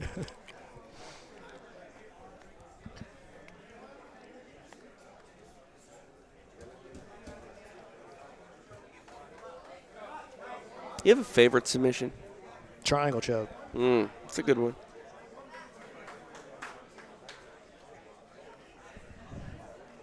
This is where you ask me if I have a favorite one. But you don't do jiu-jitsu. wouldn't call it jiu-jitsu. You don't grapple. I watch a lot of MMA, though, so I can Okay, have so a this favorite is like a submission. favorite one that you like to see. Yeah, well, I Not mean, that you like to do. No, because- this is part of my game back But in you the don't, day. dude, TJ. I did grapple. Not very well. You don't have a game, dude. Not anymore. I did. TJ. Have I ever told you about... I was supposed to have a pro fight, believe it or not. Thank God that didn't happen. I would have been Sean Nolan's 5th win or his 47th loss. One of the two. You'd have been his 5th win. Probably. I was a lot bigger, though. A lot bigger. No weight classes back in the day. Why are you looking at me like that? I don't like it. I just don't like that you think you had a game. It wasn't a good game. Then it's TJ. What do you want to call it? Activity? I might call what you did activity. I would be hesitant to even say that about it. That's fine. That's fine. Go, arm lock. I mean, sort of. It's Kimura. Okay. Big fan of the Kimura. Hey, if you're only going to have one submission to fall in love with, the Kimura is a good one. It's my favorite. But it's my favorite to see applied as well. I think we should just stick with that part of the discussion. That's fine. Because you don't do Kimuras. No, not anymore.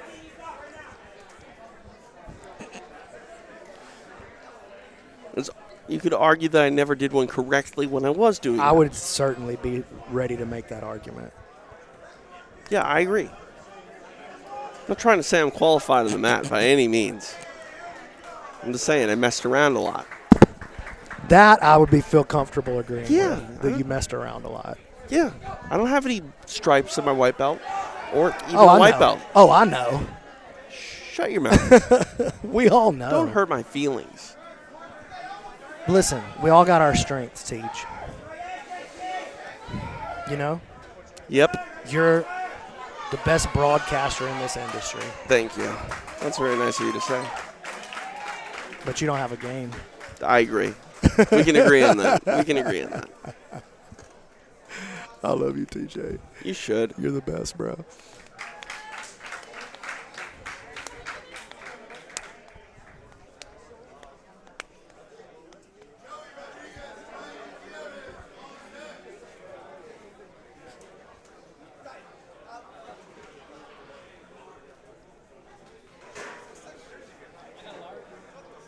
What a great time to be a jiu-jitsu fan. I agree with that. Check out this atmosphere, man. Everybody hanging out around the mats. A lot of good vibes. A lot of cool jiu-jitsu people here. Eddie just walking around, mixing it up with the folks. Sean Applegate's out there. I saw him. What year did you meet Eddie for the first time? 2006, I believe. Where was this?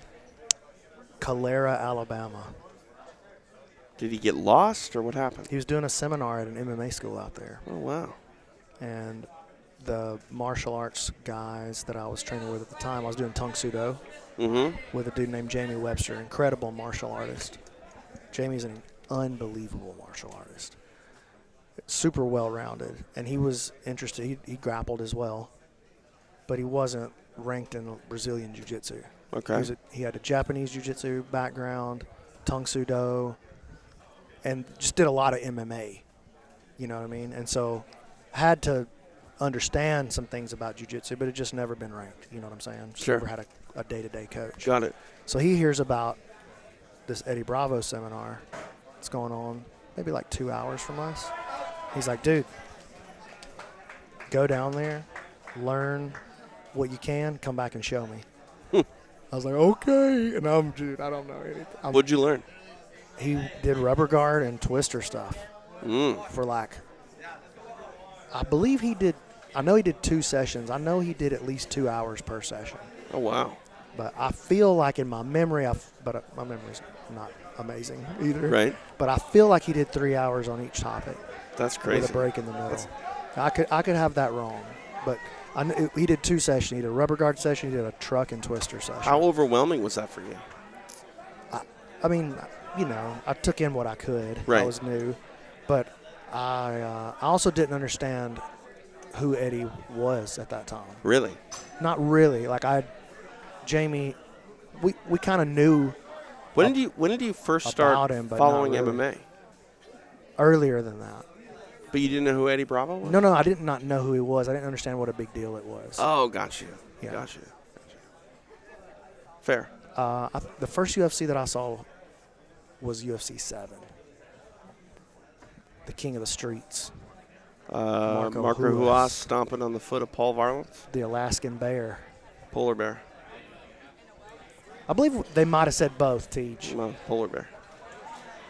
I believe you're going to need to go back and check the footage and see if they didn't also say Alaskan Bear. Okay. I mean, that's where polar bears live. Anyway, foot stomps, leg kicks. First time I saw a heel hook was the first time I watched martial arts, really. Or watched martial arts competition like that. He heel hooked somebody that night. Remember that? I don't off the top of my head. UFC 7, Marco Huas hit a heel hook. Outside heel hook. I can't remember who the opponent was. But he was like the first guy throwing leg kicks and foot stomps, too. He was an innovator, bro.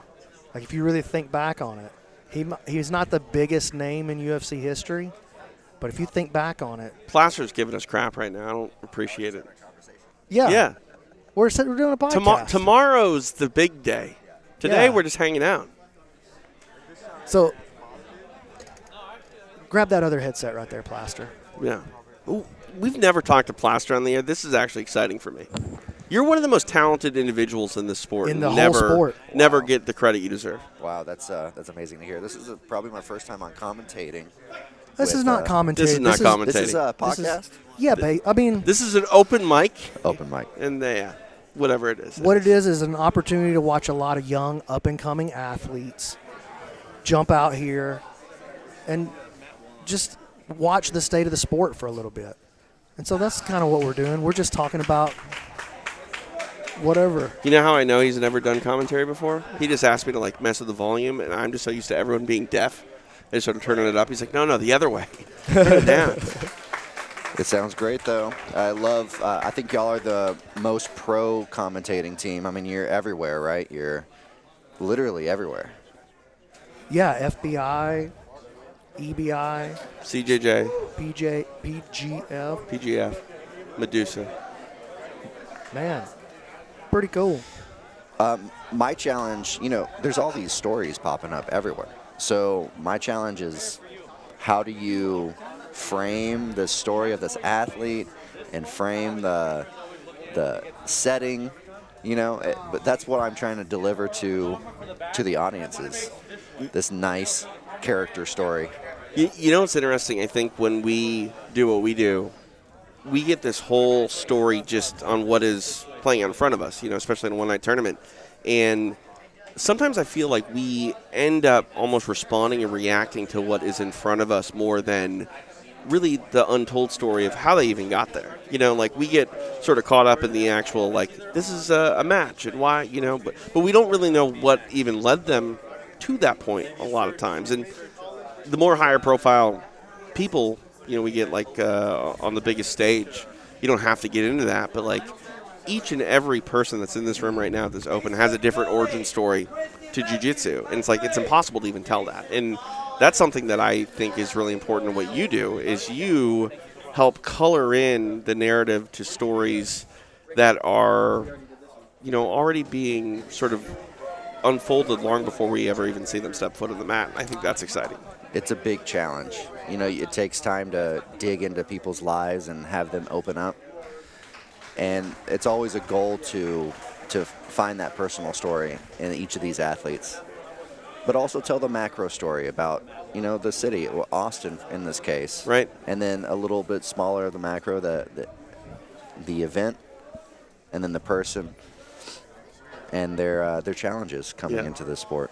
Because, in combat sports, it's all about, the fight and fighting, but why are they fighting? And that's something that, as we get more and more mainstream with, whether it be jiu-jitsu or mixed martial arts or any combat sport, we get more sort of focused on the technical aspects of a fight. But, like, really the question is, like, how'd you even end up here? Like, why did you choose this avenue? You know, that's one thing I've really enjoyed about following female athletes in mixed martial arts is, like, there's a big step, big entry as we get a submission there. There's a big entry in combat sports that a woman has to go through and make that thought process long before a typical athlete does it on the men's side of things. And I think that's an interesting sort of narrative. There are athletes that opt out of telling their story. They just want to go win. Right. You know, and they want to prove themselves by their record. Yeah. And that's an interesting mindset to adapt to as well. Like, why is that your narrative? Why do you just want your numbers to sort of tell the story? And but I agree that a lot of women in the sport especially, they're more adept at using social media and their personal story to get out there for the promoter. Without question. Yeah. Yeah. I also feel like fighting is a lot more personal to women. You know? They seem to have a little bit more emotional content in their matches. Yeah. Yeah. Without question. What are you doing, B-Mac? I just went live on my glasses. Oh. Oh, wow. Yeah. Right now? Cool. Yeah, I'm live on Instagram through my Meta glasses here. I'm trying to. Yeah. Do those have AI yet? What's that? Do those have AI yet? Yeah, these have AI in them. That's wild, man. We're in the future, man. We're in the simulation.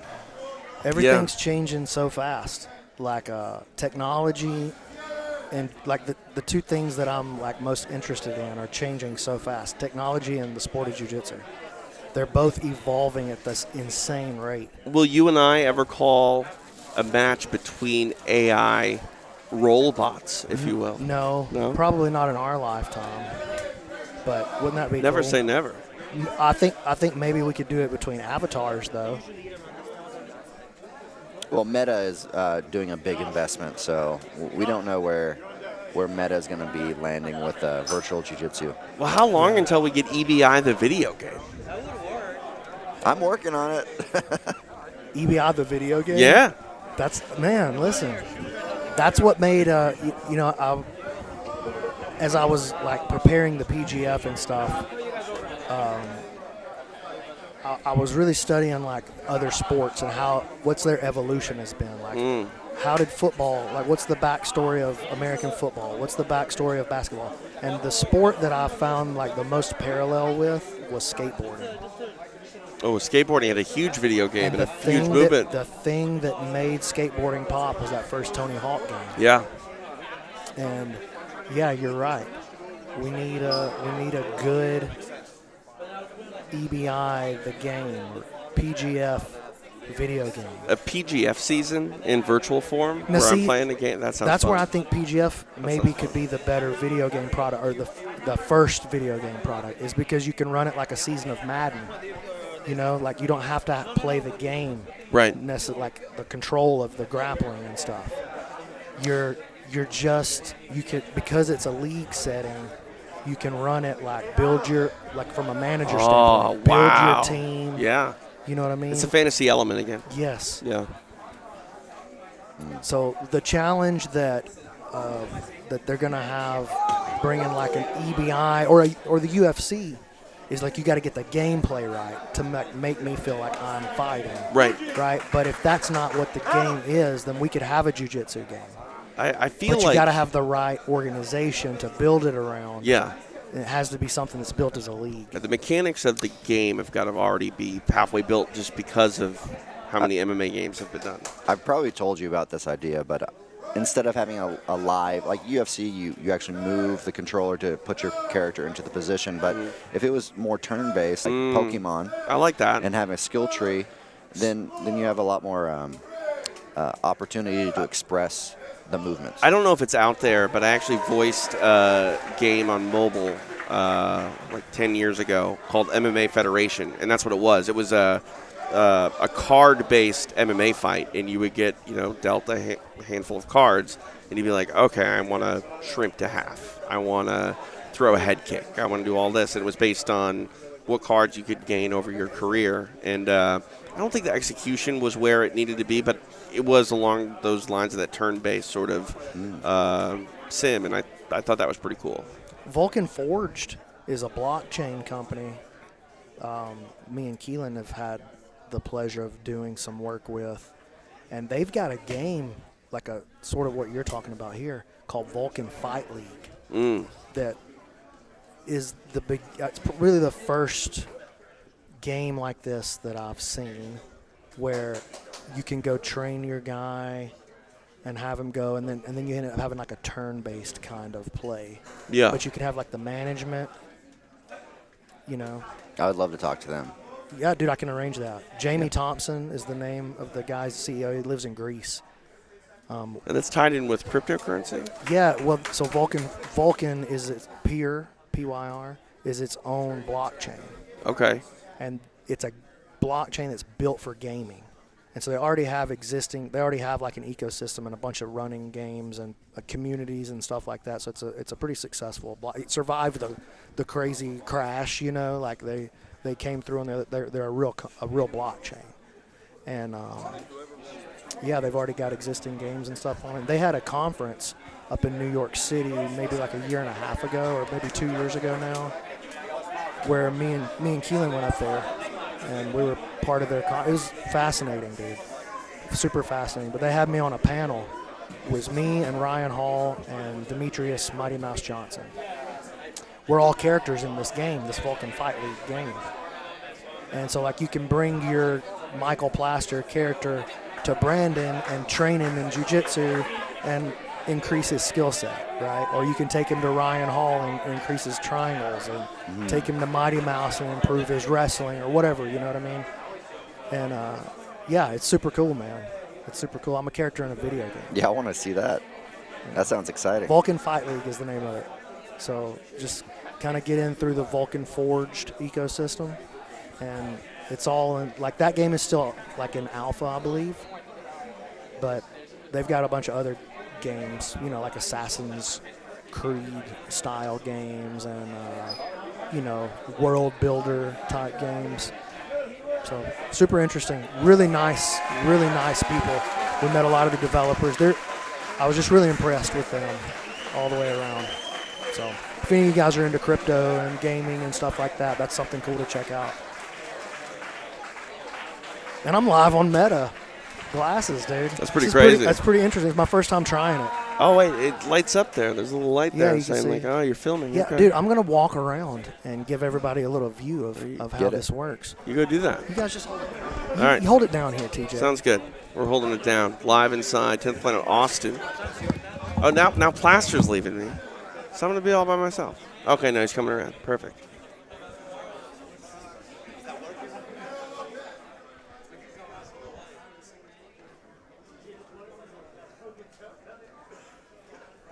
All right, inside 10th Planet Austin here. Austin, Texas, the site of the inaugural EBI Open. How many people do you think are here, Plaster? My estimation is 150. 150. Pretty good guess. 3 mats, working with only the most enthusiastic of athletes in Austin area.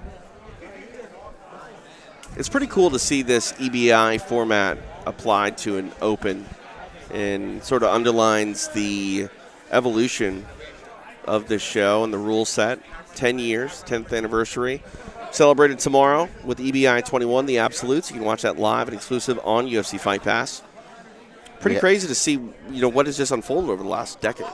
Yeah, we have in the house today a handful of the competitors that are going to show up tomorrow, and seeing them coach these athletes, it just shows that this is their life.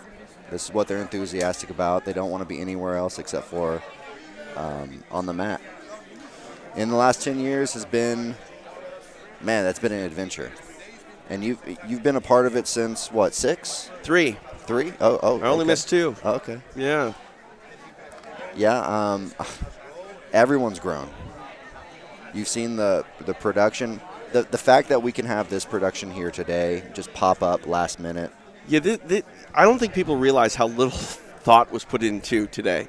Like, But that's a remark on the skill yeah, and experience that everyone has to Yeah. just throw it up. like a lot of people, I think, would put a lot of time and effort and thought into trying to get half of what we have here. This is us just like showing up to the park with the basketball and going, hey, let's play a game. Because that's kind of what it is. Yeah, that's amazing. By the way, I've challenged BMAC to a game of horse. I'm pretty confident in my skills. I think I can pull off an What are upset. the rules of horse? You don't know how to play horse? Well, I know how to play in basketball. Is that what you're saying? Yeah, Okay. yeah. Just regular horse. Balls and hoops? Yeah. Balls and hoops. What a great way to describe it, yeah.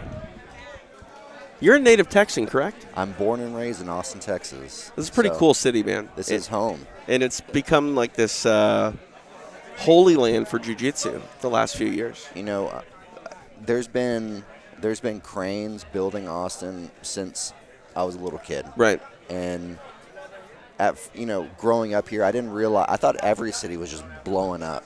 But I've been living in LA for the last 11 years, and when I come back home to visit, I'm like, oh, okay, this is a special, different type of place. Yeah, it's one of the most unique places I've ever been. And, we were talking earlier, like, Austin just has a lot to offer.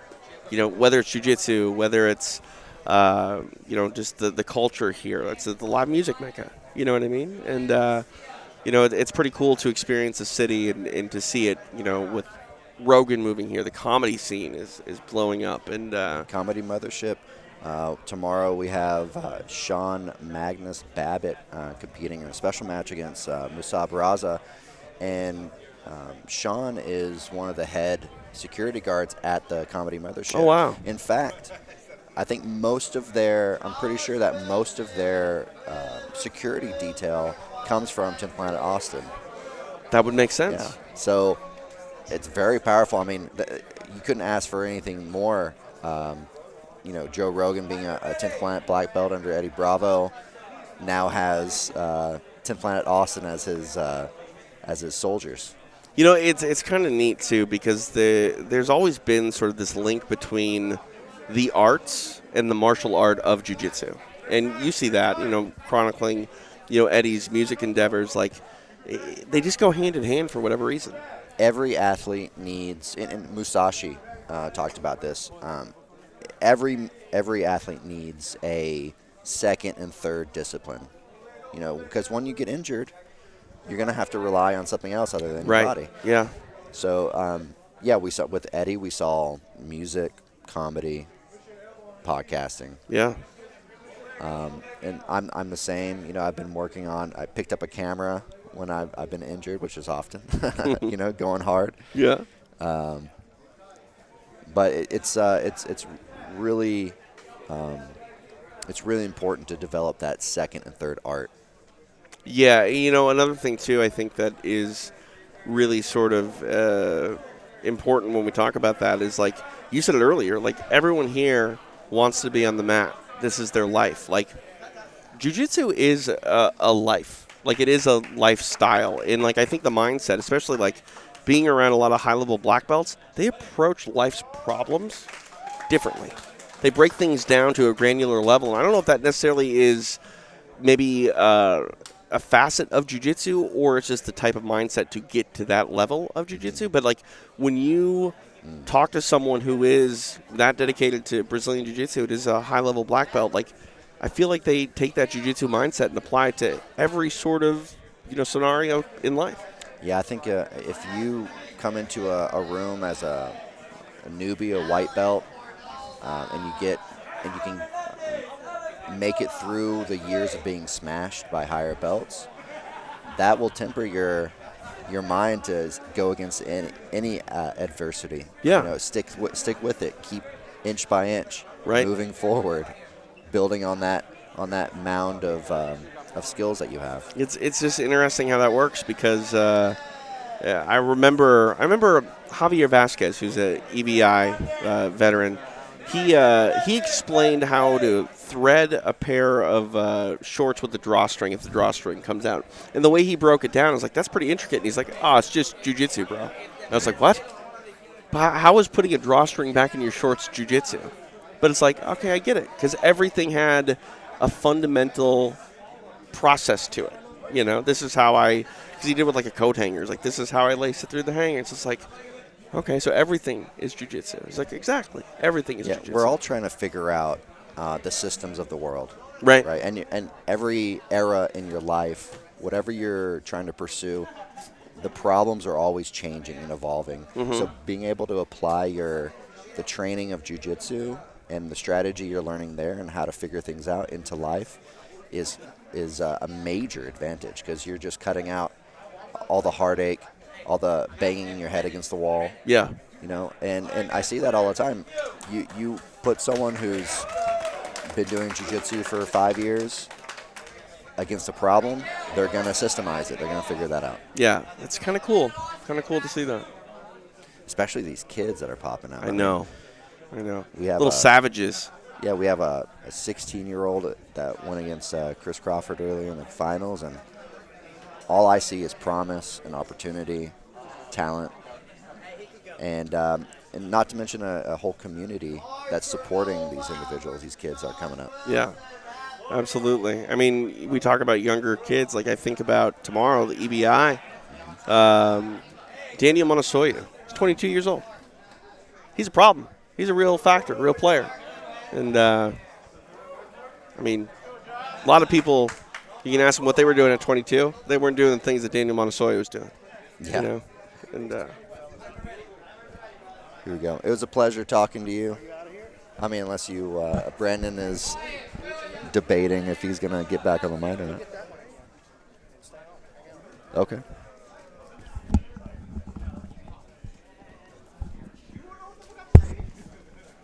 B-Mac coming to the booth here as he was walking around the EBI Open on those Meta glasses. Yeah, I was trying it out. How'd that work? Pretty cool, dude. Yeah? People joining in there from Denmark, Midnight Media. Denmark? Yeah, pretty crazy. I remember when Martin Kampmann fought in the UFC. He was from Denmark, and the commentators kept calling him Dutch. It's like, no, he's a Dane. Shameful. Yeah, we all learn. So this is our little YouTube setup back here. So if you're watching on the glasses on Instagram, then you can, this is not the full EBI style setup by any stretch of the imagination. No. We just came in here and kind of threw it together this morning. We're like, dude, we should just go live. Yeah, I was describing it with Plaster as we showed up to the park with a basketball and just started playing a basketball game. Yeah. Look, the only thing that's missing is lights, replay, the talent. Right. But everything else, I mean, like I said earlier, it's a testament to the experience that's in this room right now with the production. Yeah. You can just flip it on. Yeah. Pretty easily, too. Didn't take much time at all. Yeah, and there's so many moving parts here. Everyone's hitting, people want to create their own in-house tournament, and they should. They don't realize how much goes into it. There's a lot of moving pieces. Yeah. Yeah, I don't even know what that entire table does over there.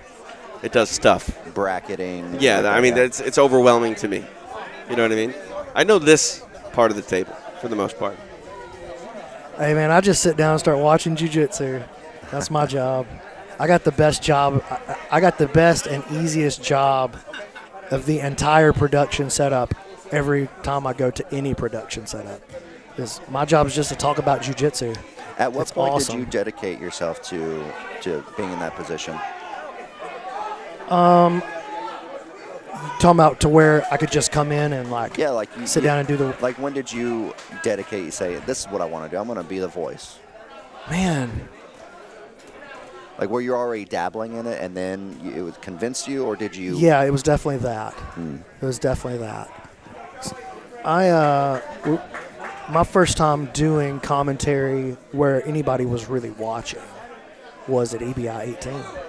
And I had done it, but only in this way, where, I'm comfortable on the camera, I'm comfortable on the microphone, social media savvy, and so people would go, oh, come do our in-house event.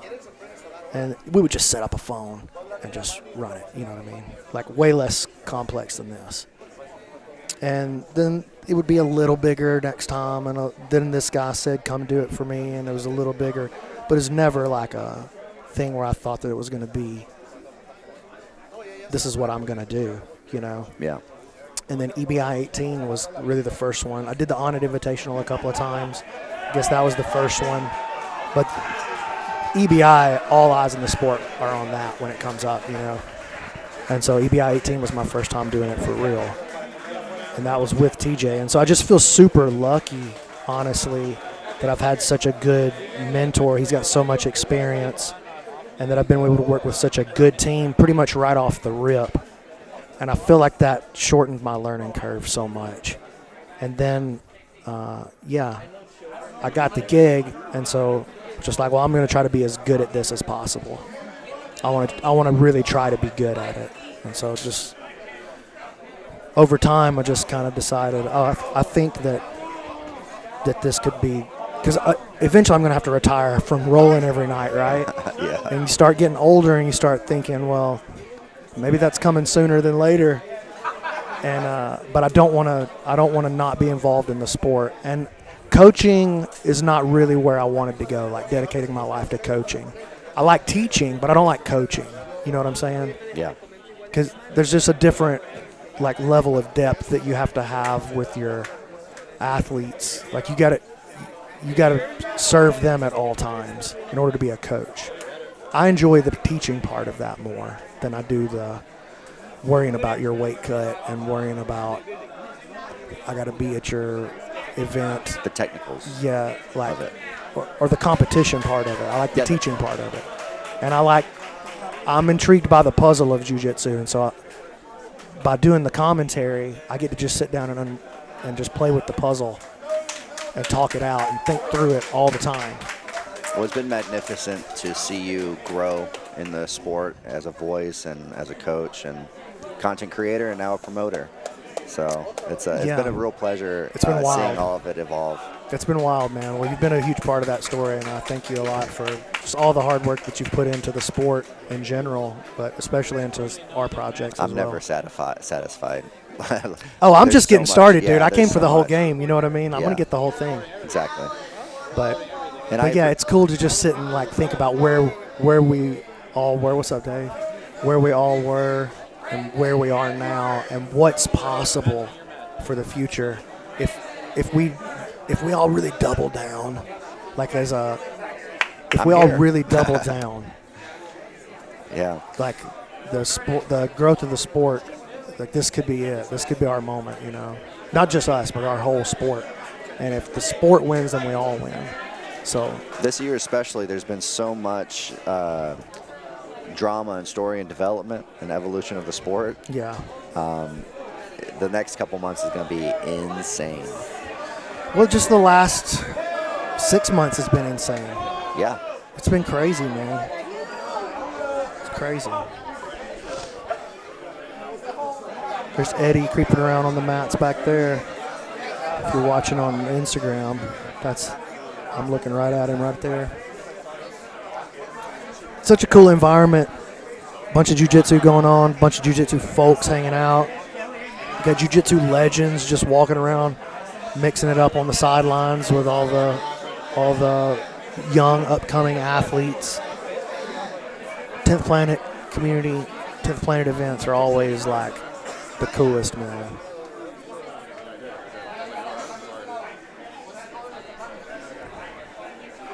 TJ, you be careful, dude. You got a real TV guy looking over your shoulder right here. Oh, I know. That's why I've just been quiet. He crept up on me. I didn't even feel him back there. He's like he's moving there. like a ninja. He's there. Moving like a ninja back there. The unsung hero, by the way, of our production team, Jorge Elias. I remember the first EBI I did with Jorge. He was just screaming at me because I was a ring announcer, too. And I was, like, fumbling, trying to turn my mic down, turn the house mic on. He's like, what the F, TJ? Go, go, go. And I was like, I love this man. He demands. He's demanding. Makes me try to be better. Well, he's so experienced outside, like, before he ever stuck his hands in the jiu-jitsu Oh, yeah. to help. Oh, yeah. And which is been huge for leveling up all the production for sure. I think it was EBI 10, first time I worked with Jorge, which was the Gio and Eddie Cummings one. Monument, my favorite EBI ever. Yeah, that was probably the best EBI overall of all of them. It's still hard to figure out why.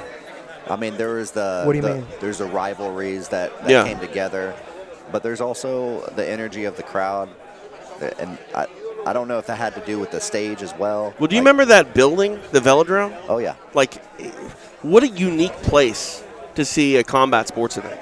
Because it was so loud, because it was like, I mean, it's a dome, essentially. Like, it'd be interesting to see what, like, acoustic music would sound like in that place. But, like, the energy, like, honestly, like, I called a lot of combat sports events. I don't ever remember a room being as loud as that one was, ever, for MMA, for boxing, for anything. That night in Mexico City was, you mentioned, just energy unlike anything else I've ever experienced. I miss Eddie Cummings. I'll man, just say one of it. the most horrifying people that you could ever see across from you on the mats. Yeah, chainsaw. Dude, he really was a Wolverine. Oh, there's Eddie Bravo.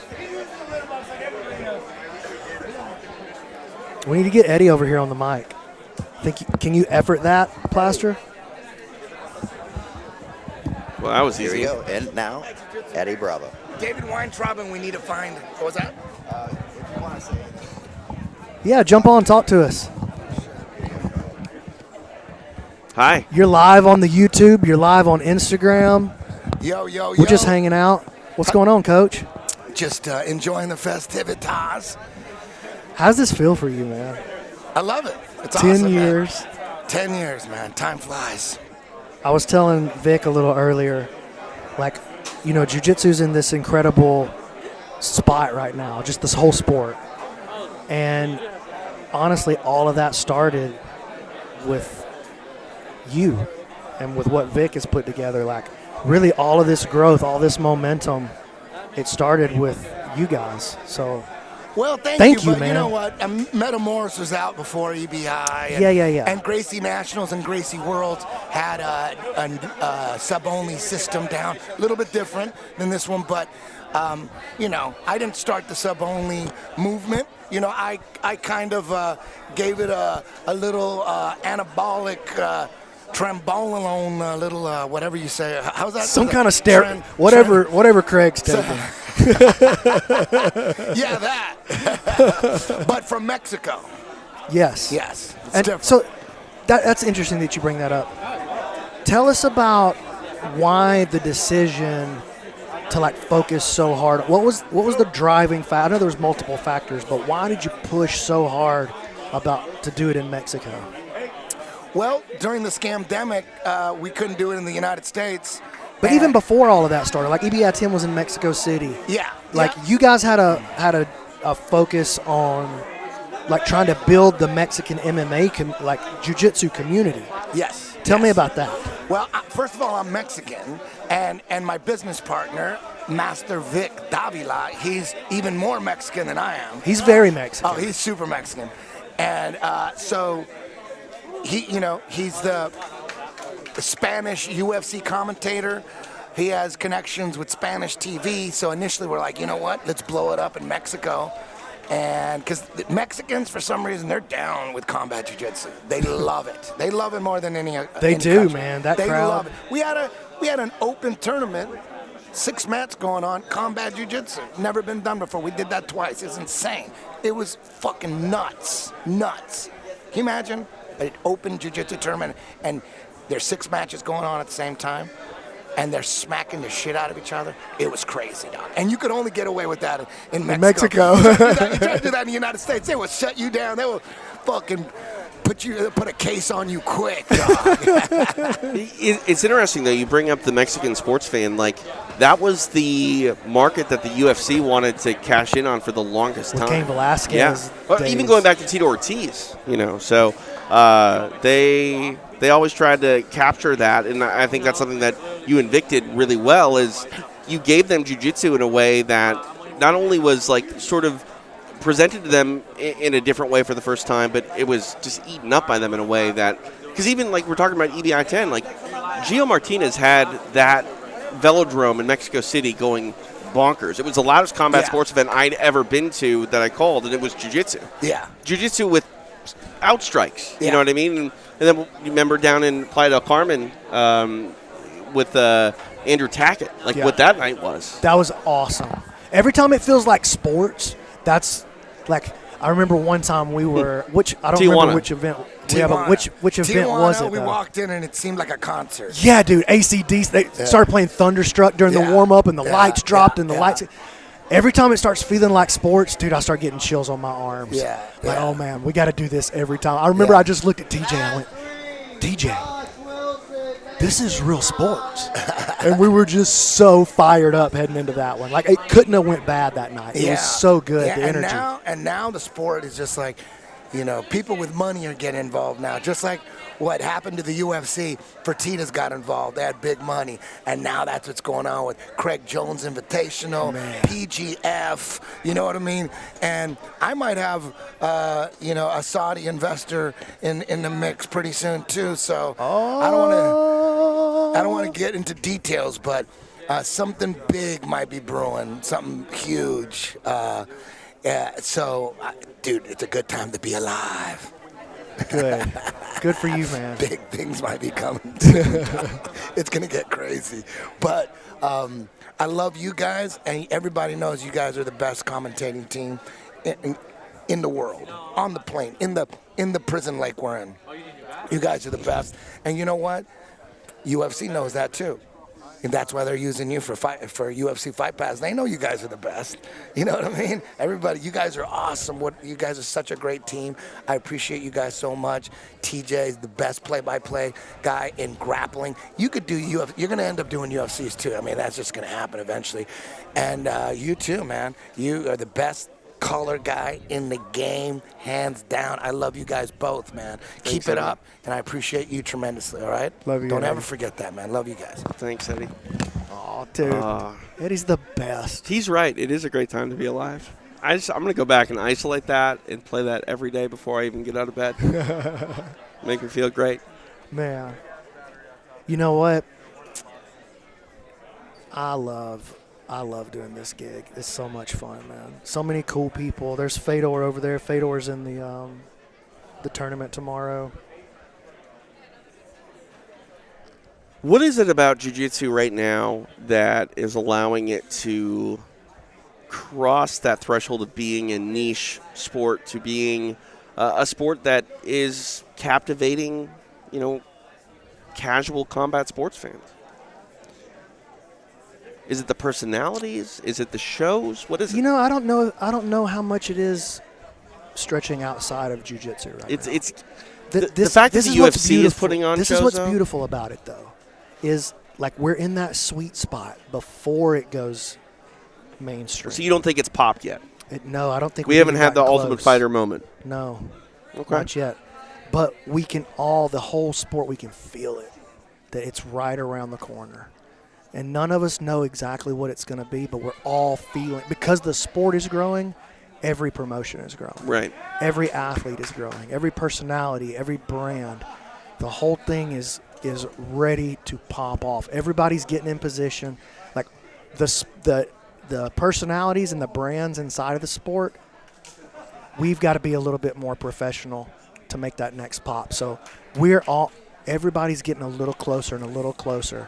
So what needs to happen for that moment to arrive? What is that moment? Is that moment a Bonner-Griffin type of match? What I find is you don't know those moments until way after they happen. Okay, that's true. With the benefit of hindsight, yeah. And as things are happening, you know this one's a bigger deal than the last one. Right. But it never feels like you never have that one thing that kicks you off. It's the iceberg underneath, Yeah. It's the things you don't see in the moment. It's the 17, 18 years of me being totally obsessed with jiu-jitsu every day and all night. Right.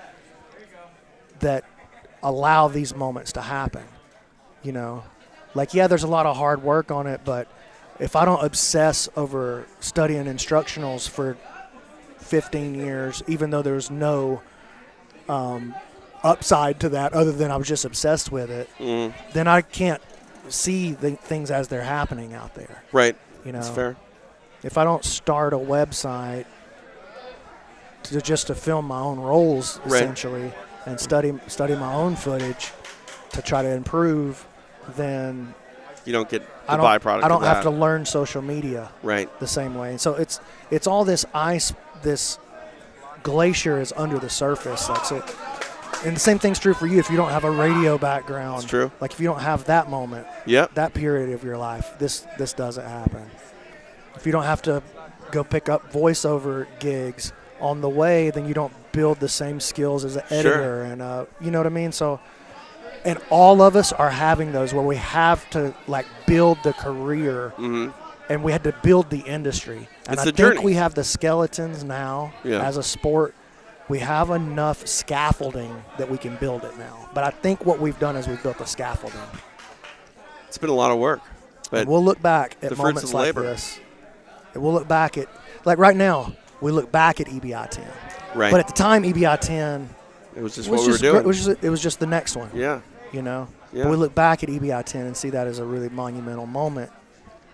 But, you know, especially even EBI 1. We all thought it was cool. Right. But nobody knew what. I'll be honest with you. I interviewed Eddie for SureDog.com, and I was like, this isn't going to work.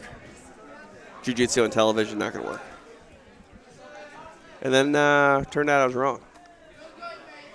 Turned out I was really wrong. Turned out you were right, though, to invest your energy in it. And all this. Yeah, I was made a believer real quick. And, like, that was the thing. Like, it just felt like – because I had, you know, been a fan of mixed martial arts and, you know, by association, Brazilian Jiu-Jitsu, because I feel like BJJ has been the cousin of MMA, but it was never given the same platform as MMA. There was no Jiu-Jitsu event that felt like a fight night. Yeah. And now that has changed, and I think that was half the battle. Would you agree? I mean, we never really looked at consuming a Brazilian Jiu-Jitsu event as television. Yeah. Yeah, I think Eddie was probably the first guy that had a successful attempt at that.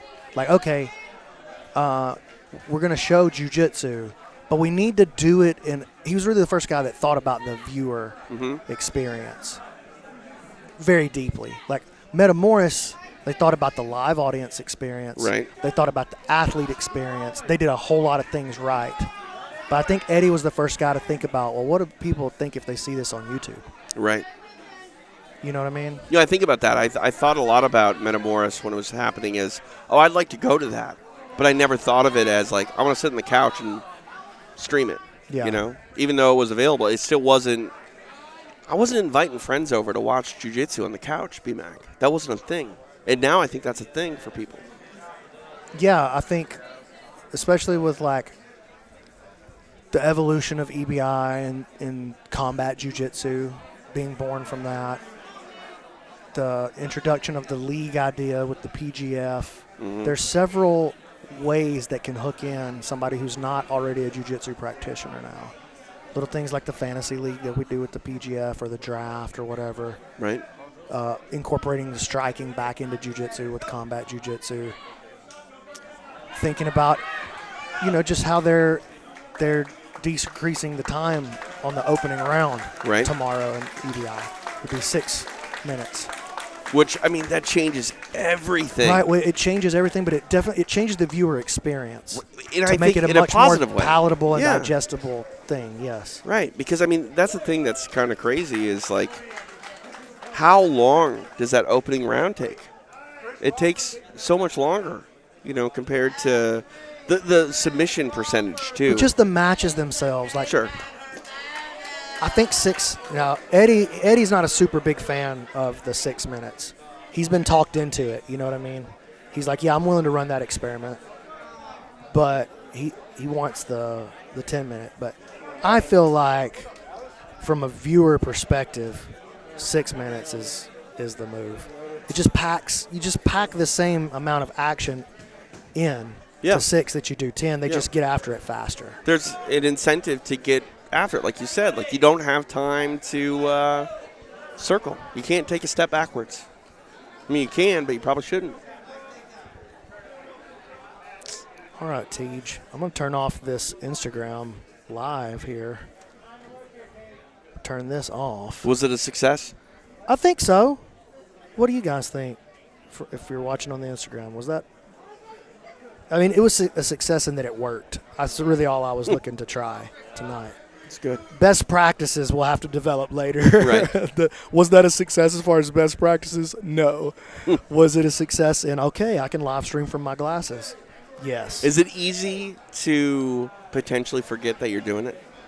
Yeah, for sure. I already had to remind myself a couple of times. So, cool technology. Say bye, TJ. Bye. Bye-bye. Okay, if you're on YouTube, we didn't say bye, though. No, we're still here. Just for the gram. I forgot that that's how it worked when you said say bye, TJ. I was like, why? Like, oh, you're looking at me right now. It makes sense now.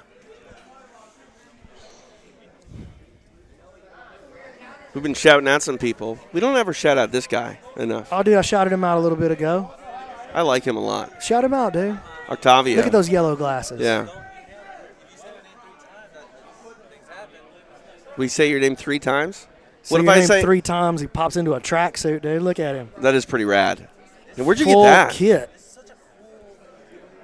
You think I could get a pair of custom EBI shells made? Yeah. Shell toes.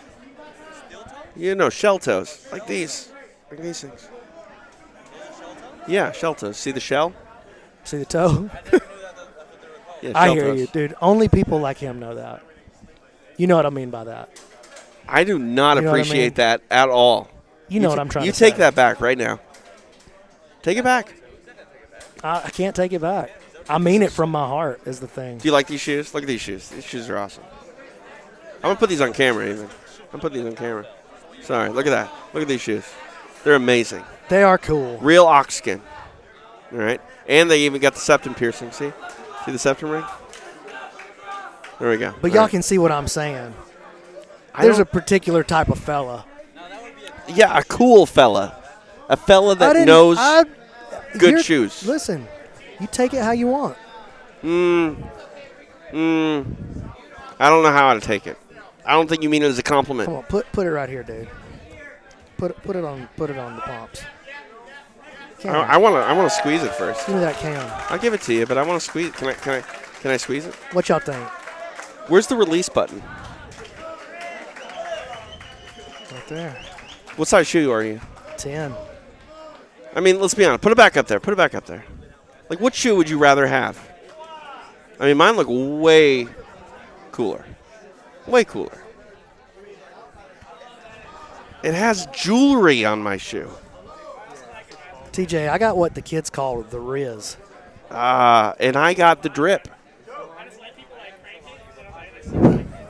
I can't even say that with a straight face. You look like you dripping. Easy now. I don't even know what to say in response to that. I don't either. The Riz? The Riz, yeah, I got the Riz. You got the Riz? I don't know what that means, really, to be honest with you. Charisma? Maybe. Yeah, I think that's what it means. You actually don't know what the Riz means? We'll have to call Logan on in a second and consult with her. She's 16. She'll know what the cool words are.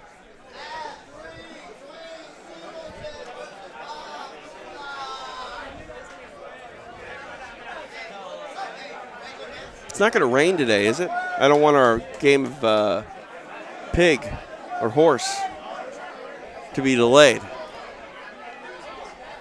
You better just pay attention to this match right here, TJ. I hate for something Let's look at bad this to one, happen to not you. that one. This one.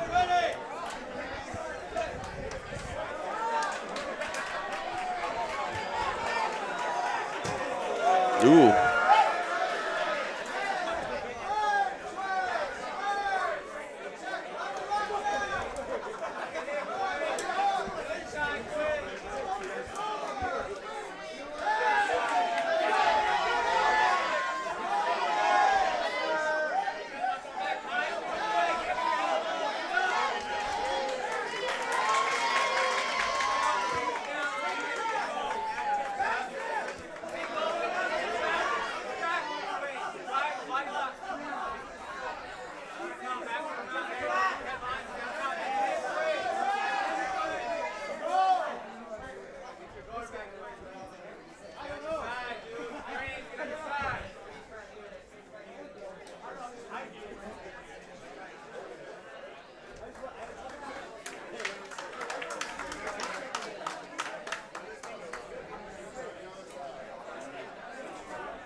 What are you doing over there?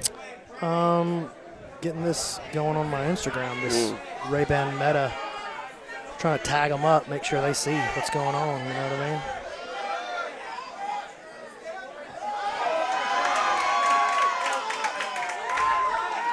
mean? We're inside the 10th Planet Austin location, site of the first ever EBI Open. TJ DeSantis along with BMAC, Brandon McCatherine.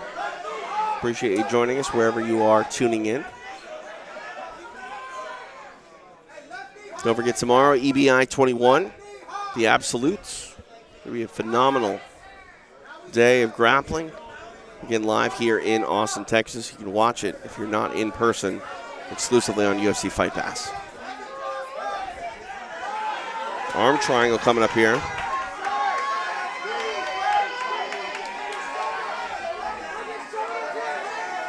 Oh, close to getting the tap. There it is.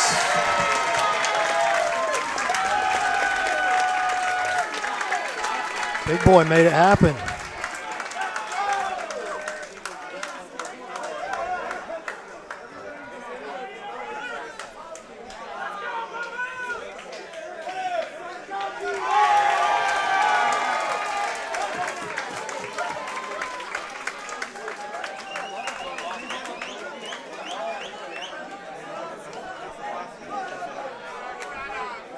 It's a 1:15, BMAC, and I haven't eaten anything today. You know what? I think my chat will come through for you. I don't think so. Why don't you tell them what you want? You got to speak it into the universe right here. I mean, I want Culver's. You want the chat.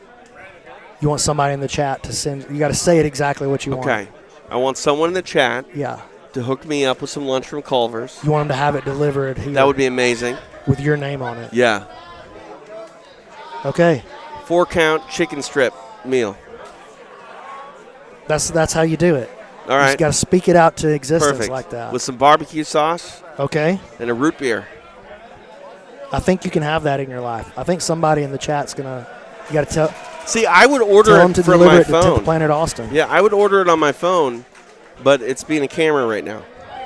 That's tough. I know. That's tough. I hate to hear that. I also need to go buy a basketball for my destruction of you in Pig. Did you hear that, Octavian? I'm going to beat Brandon. I'm going to beat Brandon in horse. He keeps trying to bring this up. I'm trying to save him face, dude. I keep trying to let him out of this. He wants the smoke, as the kids say. Yeah. And I think it's a bad choice on his part. There will be smoke, but the person that gets burned is not the one that you think. Good grief. Mm-hmm. You just sound like such a dork right now. Yeah. That's even worse, the confident dork. Dude. TJ. I'm doing my part in selling this confrontation. Just watch selling the fight, jiu-jitsu match. You're so far in over your head right now. You like how I've just moved from trash talk to completely dismissing you? I know, I don't like it. Yeah. I like the trash talk, personally.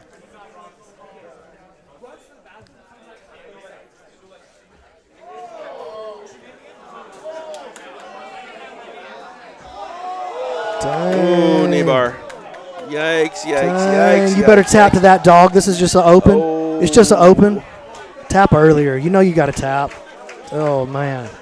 Hate to see that. I do not want to see anybody get broken in an open tournament, man. Whew, scary.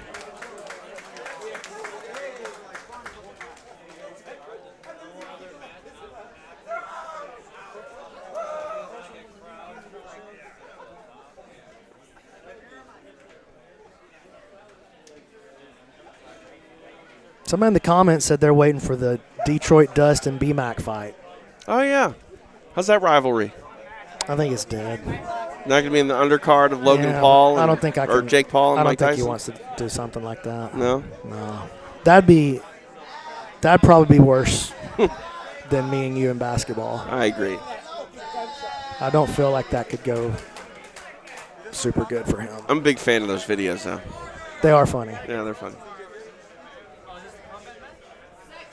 Are they doing a combat jiu-jitsu match right now? Is that a thing? Man. Uh-oh. That's so much fun. I like that. Let's go, champ. I'm CJJ now. So we've only been live for how long now? Coming up on 3 hours. Only 3 hours? Only 3 hours.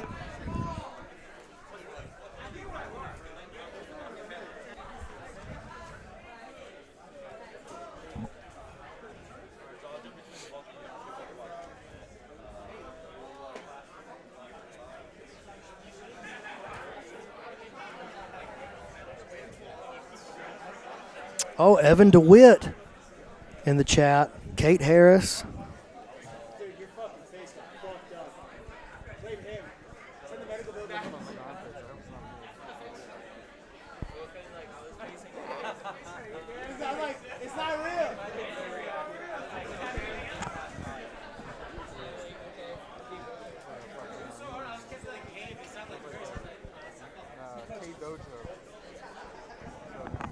Ooh, did we drop the live here? What happened? Looks like it. Nope, it's still live. Let me know who you're on. Can you call?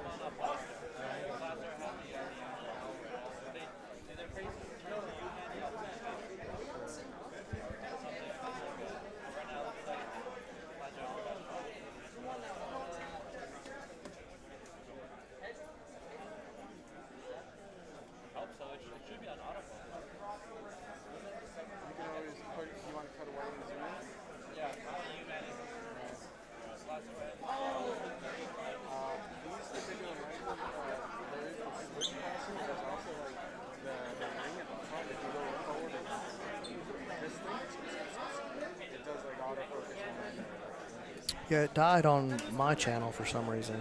Huh. Even a refresh Let doesn't me bring see it back? No, I didn't see it. Let me check the. Still live on Eddie's channel, it looks like. That's weird. Yeah. Or on the Inch by Inch channel.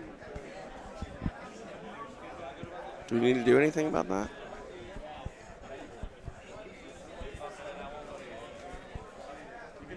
Hector Sevilla says Chris Crawford just got a sub and you're interested in shoes. B-Mac, wake up. Listen, man. It's oh, here goes a nice rubber guard sub on the other side.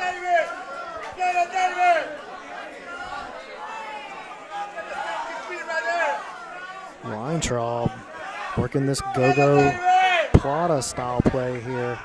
See what he does with it. He's probably going to want to get up on his elbow right here, I think. Get up on his right elbow. But he's kind of committing down. There he goes. He turns him with it. Yikes. There Oh, wow.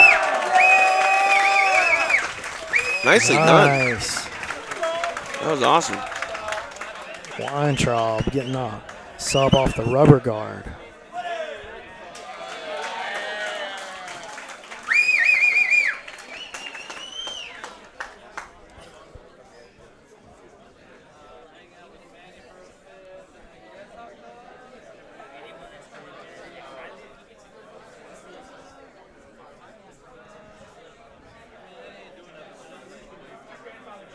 Nice little shot here inside 10th Planet Austin.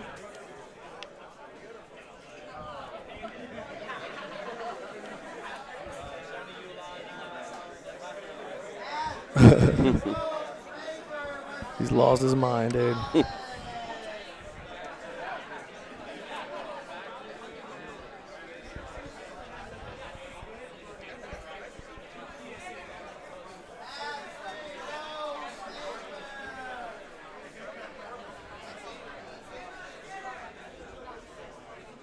Here goes Josh Leduc over there on the sideline, another one of our competitors in the absolute bracket, EBI 21 tomorrow. UFC Fight Pass tomorrow. Yeah, it's all going down. UFC Fight Pass, the home of EBI 21, the absolutes. I don't even know what the whole bracket looks like yet. I haven't been given that information. I'm excited for it, though. I'll tell you how I think it's going to play out. All right. As far as the bracketing goes. I think you're going to get all the Danaher New Wave guys on one side. Mm. I think you're going to get all the 10th Planet guys on the other side. And I think that you'll probably get Bodoni and Monasoyu as the corners of the left or right. Let's call it the left side of the bracket. Right. And then you'll probably get Aitken and probably Amir Alam as the corners on the other side of the bracket. Amir won the 10th Planet qualifier. He beat Fedor in the final. I think this is his second EBI. Yeah, he's done it before. Yeah. I think he did maybe EBI 6. I believe you're correct. I think it was Gordon's first run, which was EBI 6. I'm pretty sure. So, yeah, Amir, but he came back and won the qualifier.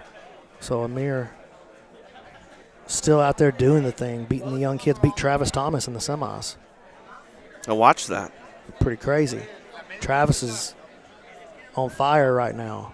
So a win over Travis is a really good win right now. A win over Fedor is a really good win. So Amir had a nice run to set himself up for the bracket. You can tell he's got something new sparked inside of him here recently.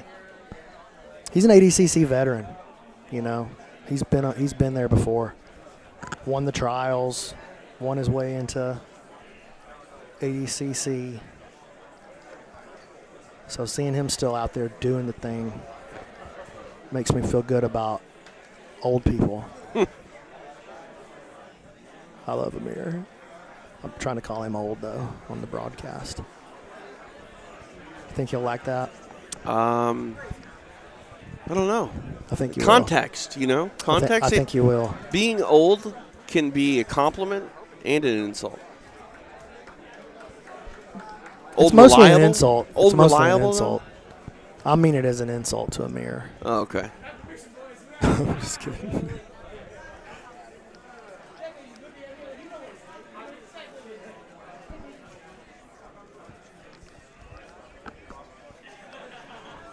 What we got going on next? How many matches are left? See, I have no idea. When I couldn't keep up with the smooth comp, I kind of fell apart. Yeah, I like, get you. It's a whole lot of jiu-jitsu. Doesn't know what we're looking at anymore. Keep an eye on.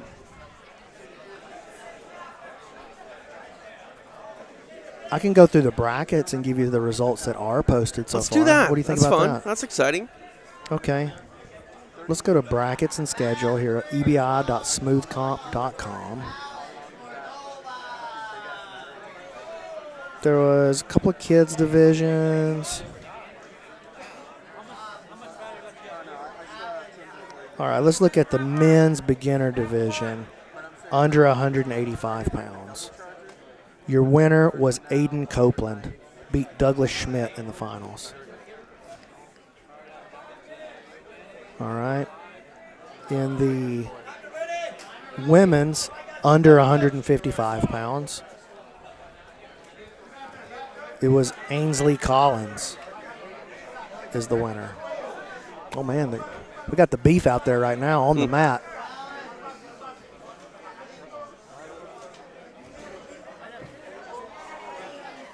Let's see. I believe what we're looking at right now is, yeah. I actually don't know who that is that we're looking at out there. Can't tell from the bracket.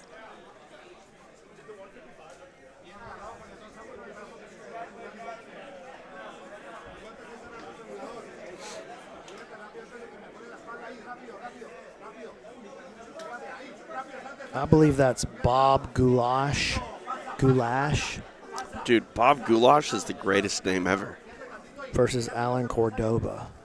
I like that name, Bob Goulash. That's a pretty good wrestling name, isn't dude. it? That is pretty good. Oh, man. I'm also a big fan of Goulash. I know. We all know. Everyone? It's across the board.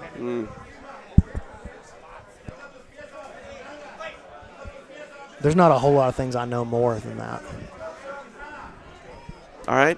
I don't know what that means. I don't but either, dude. Sounds good. I don't even know what goulash is. Hey, we got fights to watch tonight still, too. Oh, yeah, UFC tonight, Yeah, dude. 302. Poirier versus... Makhachev. Dude. I can't wait for that one. That's a banger fight. Oh, yeah. And two of my favorite guys to watch. Oh, yeah. I love that division. I just love 155 pounds. I think it's the best division mixed always martial arts has good. ever seen. It's always good, man.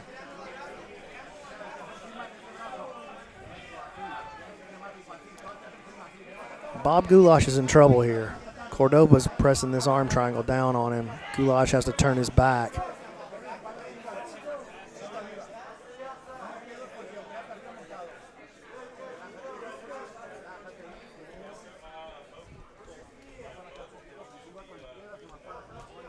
This is the bronze match here, fighting for third place.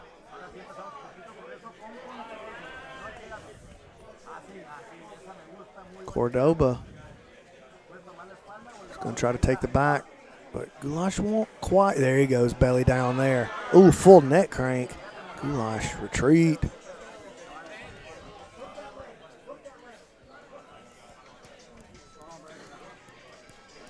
What's up, dude? Oh, Riley, what's going on?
I know, it's good to see you, Mike.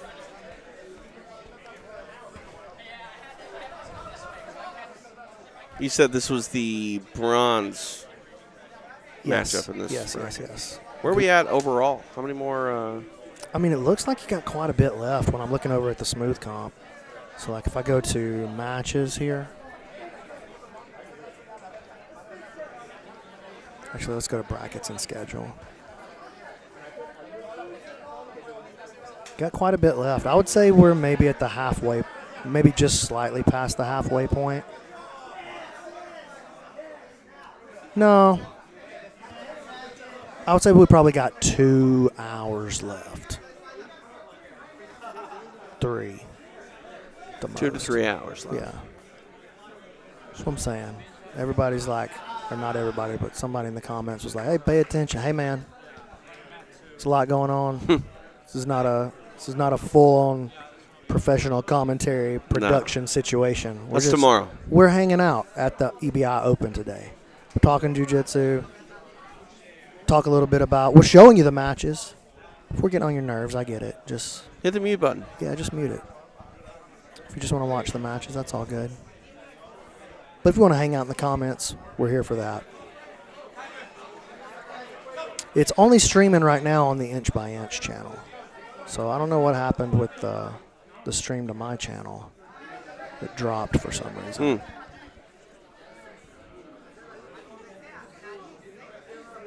I'm about ready to order myself some lunch. Yeah, do it. I'm going to do it. You just kill that camera for a second. Use your phone. I think it's fine. You hungry? You want something to eat? Yeah, I do. Want some Culver's? No. Okay. Sorry. Just grab a pizza or something simple. Just get a pepperoni pizza. I want Culver's. Shameful. It's not shameful. It's just unfortunate. You have the address here? 10th Planet Austin. Okay. It's like Frederick Lane or something like that. 4509. I'm not sure.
Sure you don't want Culver's? I'm certain. Thank you.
Oh, Ant Molina's coming up here.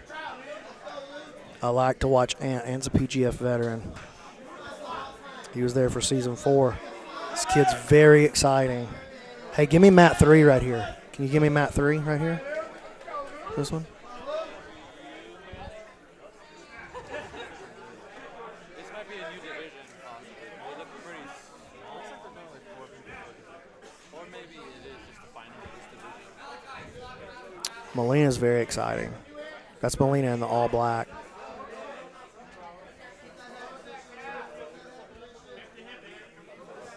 He's out of Miami. Look at that. Steps in, gets the double. Comes up into a strong passing position. Nice inversion underneath, but look at him counter that with the move to the back. Dang, he's slick. That was instant flash onto the back take. That was funny.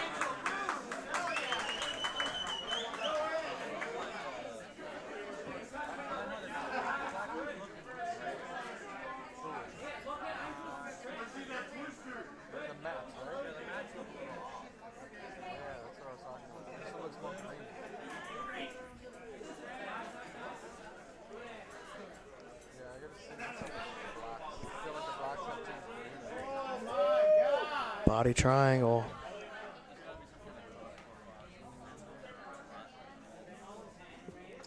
Let's see what kind of hand fighting strategy he plays here. Yeah, he's going to dig with that topside arm and go belly down. That's a good play. Slipping in, he's going to get that. That's it. See ya.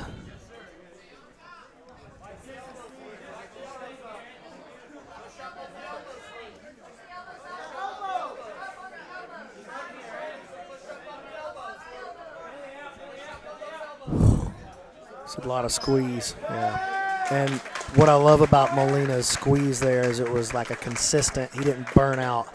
He got it up to a spot where he could maintain that level of pressure and just drove that choke all the way home.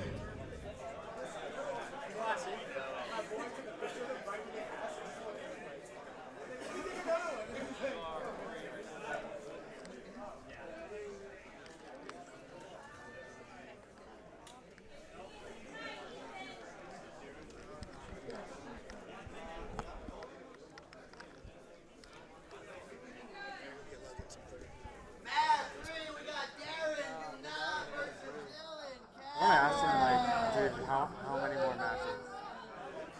Yeah, the guy who's doing the guy next to me, the hat backwards, he's like in charge of this. Like, dude, how much fucking longer? Want to get your medal? Match is like Ready, sir?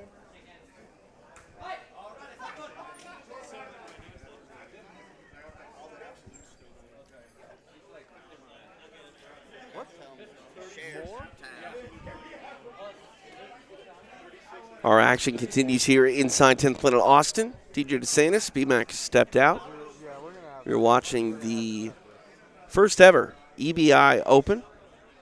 Of course, it leads into EBI 21, the Absolutes. That is tomorrow, live and exclusive on UFC Fight Pass. That's what I say, like, dude, 36, nah.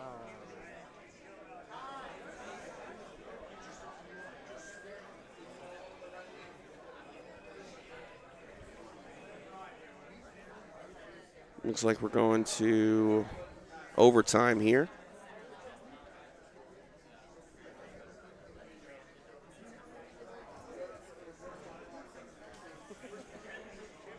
Top of the first, overtime.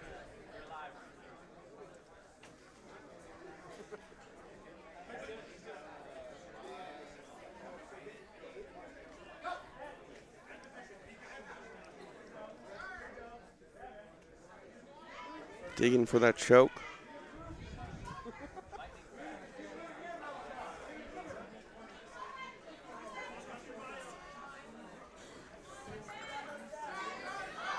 Unable to secure that body triangle, and he rolls into the guard. So now we go to the bottom of the first.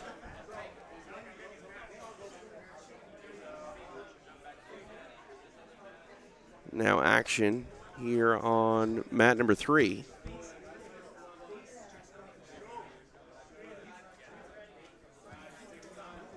We go back to mat number 2 with our overtime. Again, bottom of the first.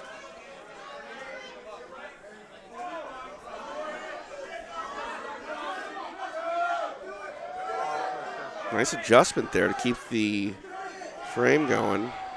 Okay. Twister on the other side. Fast and furious, the action here at the EBI Open. Twister finish.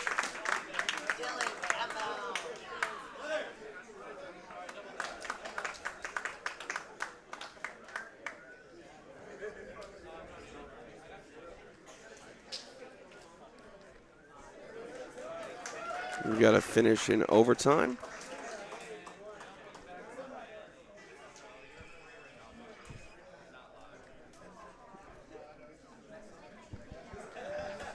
No match currently.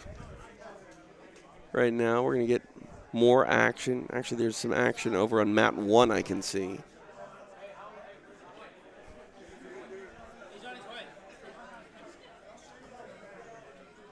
Again, a look inside 10th Planet Austin. It is the center of the submission grappling universe this weekend with EBI 21. It goes down tomorrow. The Absolutes, a new champ, will be crowned. Our last EBI Absolute champion was Nicky Rod. That happened last year at EBI 20. You know, that might have been 2 years ago now that I think about it.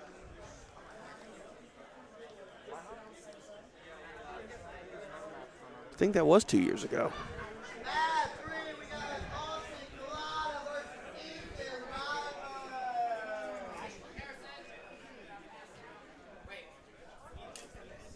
Looking at action on mat number 1.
Overtime here on mat 1.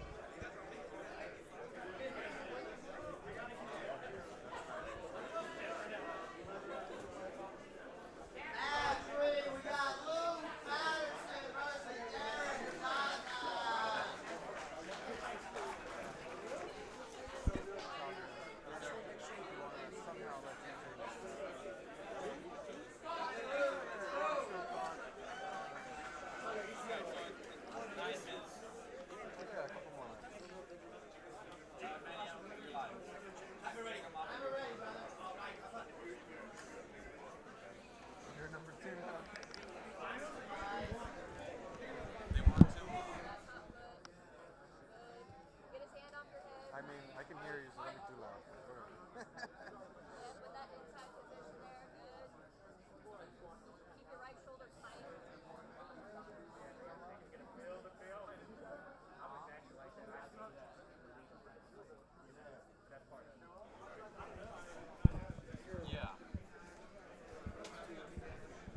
Action concluding here at the top of the hour. So they're just saying that they want you to find a nice way to like end it, but like still knowing that later on they're gonna crown an absolute.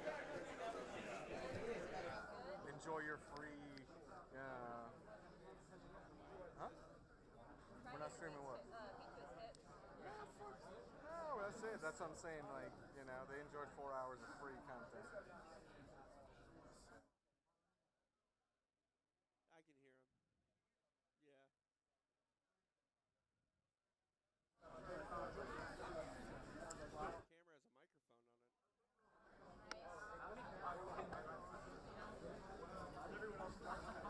It's dying.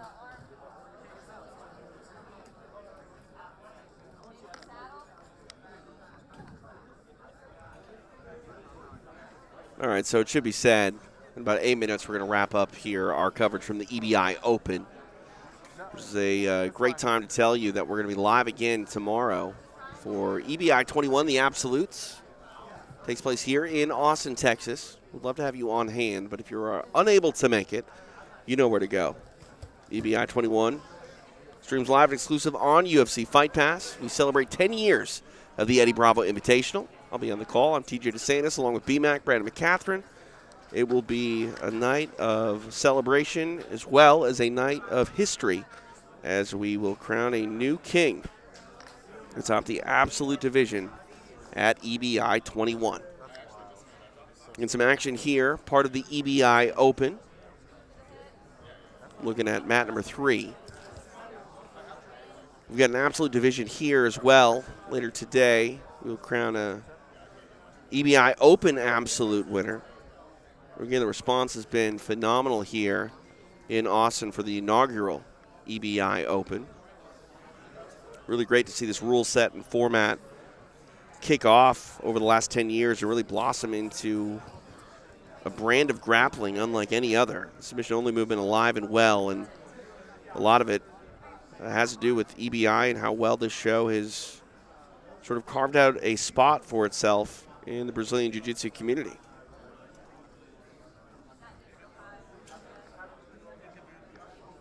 That's the other thing, too, as we look at action here in the mat. Master Vic and Eddie Bravo have done so much for this sport, really changing the way that you can view Jiu-Jitsu. For the longest time, Brazilian Jiu-Jitsu was this niche sport that took place in gymnasiums, and EBI really took this show from, you know, the high school gymnasiums of the world to the nightclubs and really brought that show element and, you know, it's changed the way that people view Jiu-Jitsu and combat sports. It is a fight show, and we've seen that change really echo throughout the world as multiple shows throughout the grappling community have adopted EBI's vision, enabling the submission-only movement to continue its growth. And we've seen it, you know, here in the States with multiple champions being crowned, but also really seeing the female side of the sport blow up as well, as we're seeing 2 ladies work here in Austin at the EBI Open. Who can forget Erin Blanchfield at EBI 12? Really got a preview of her before she went on to the UFC to become a top contender inside the flyweight division. But again, tomorrow, EBI 21, we're going to look back at a lot of those staple moments of EBI and how we got to this point. And really hope you tune in, again, live and exclusive on UFC Fight Pass. I'll be there, as will BMAC, Brandon McCatherine, and we hope you will be as well. Sign up right now, UFCFightPass.com. Biggest no-brainer in all of combat sports. You get every EBI show on demand, as well as the largest combat sports library. The great events from UFC, Strikeforce, Pride, WEC. As I mentioned, the biggest no-brainer in combat sports. Sign up now at UFCFightPass.com.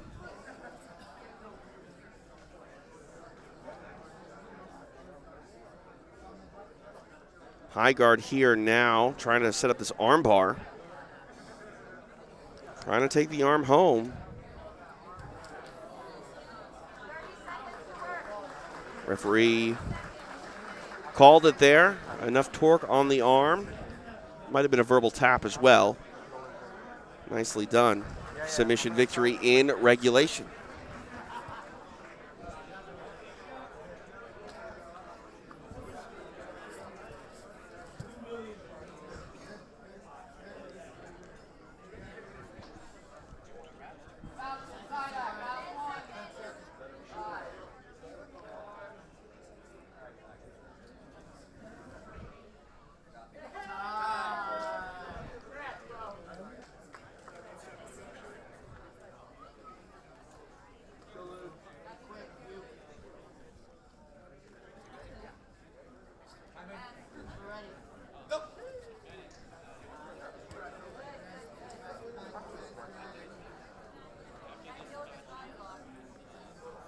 Action here unfolding.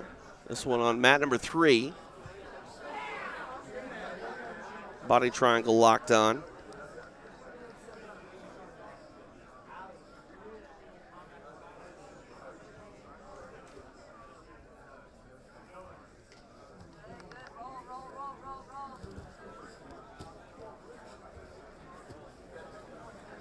Rolling off the mat here, giving it enough real estate.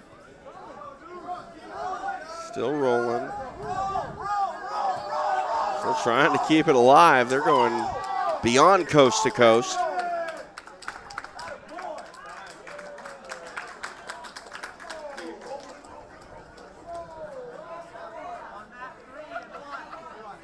Going back to the center of the mat here.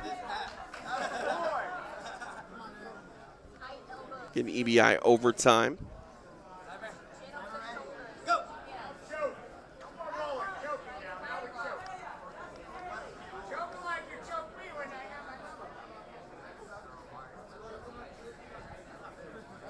Trying to, I was going to maybe go to the side and try to work that head and arm. You can go from the back to side as long as it is a seamless transition into the submission. You cannot move to side and then try to get the submission. It's got to be one fluid movement. But he stays on the back here. Nice adjustment. Trying to shake him off the top.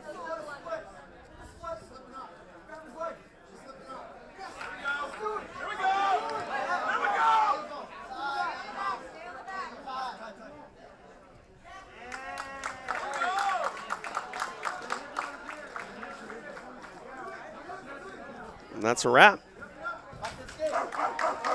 Winner in overtime, fastest escape time.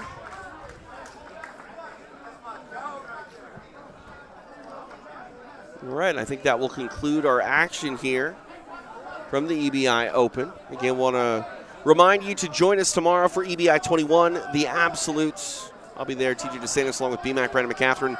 We crown a new champion at EBI 21 again, 10-year anniversary of EBI.